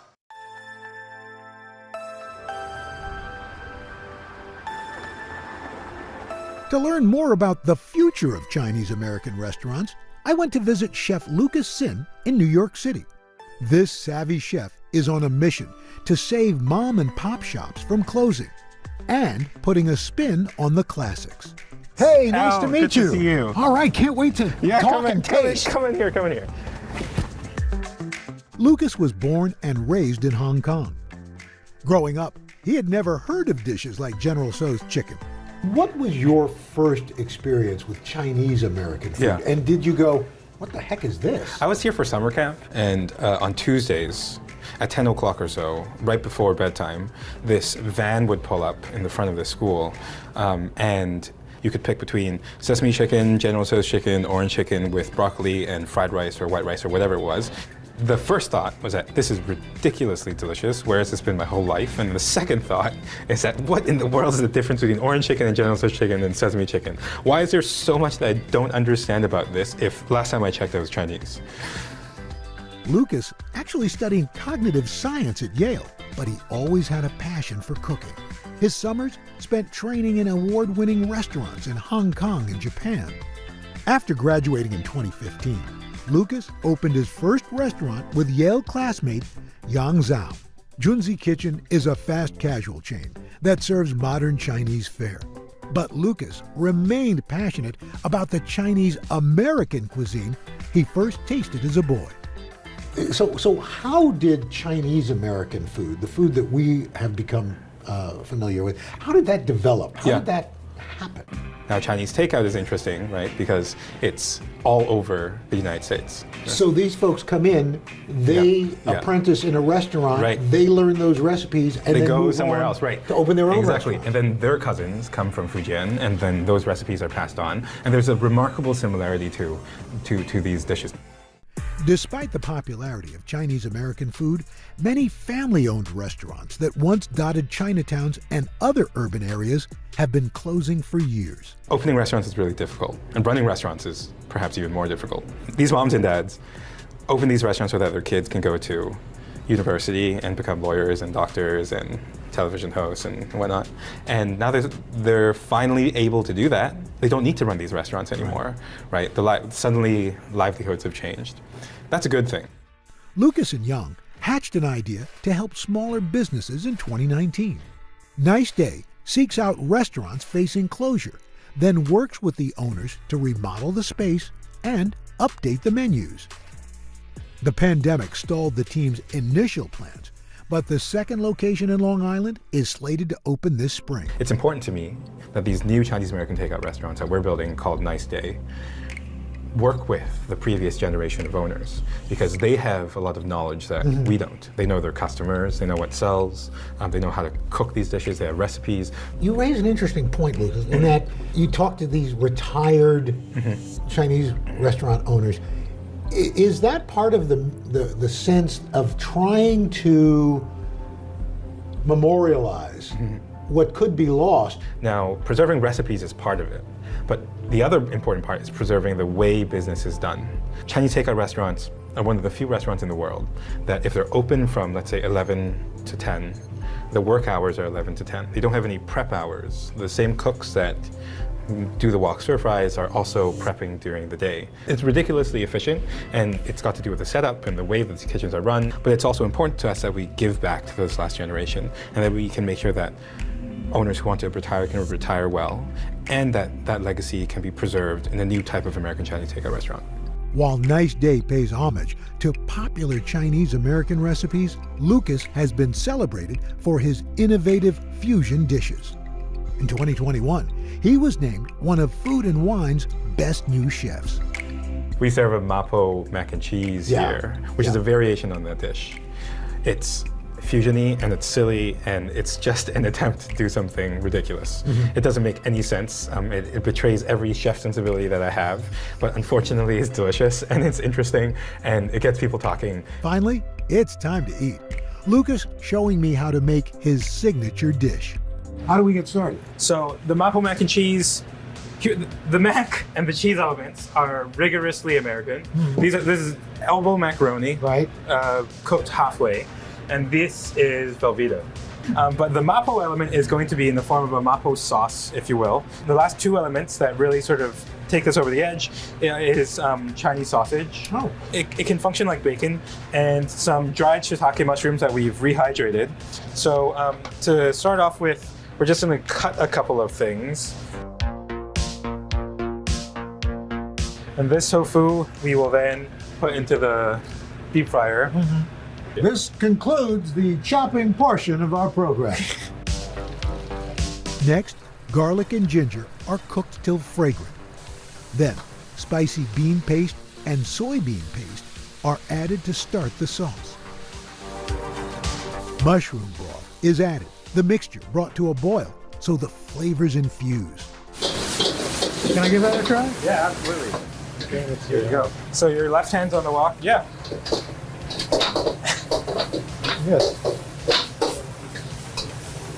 I can't get any altitude on this thing. Nothing's coming up. And that's why the pros do it, baby. At this point, everything's smelling quite good. So the macaroni is going to go in, as well as the soup we just made. Once it's boiling and happy, 2 slices of the best Velveeta American cheese. Wait for that Velveeta to melt. And you'll see that sauce is already beautifully tied together.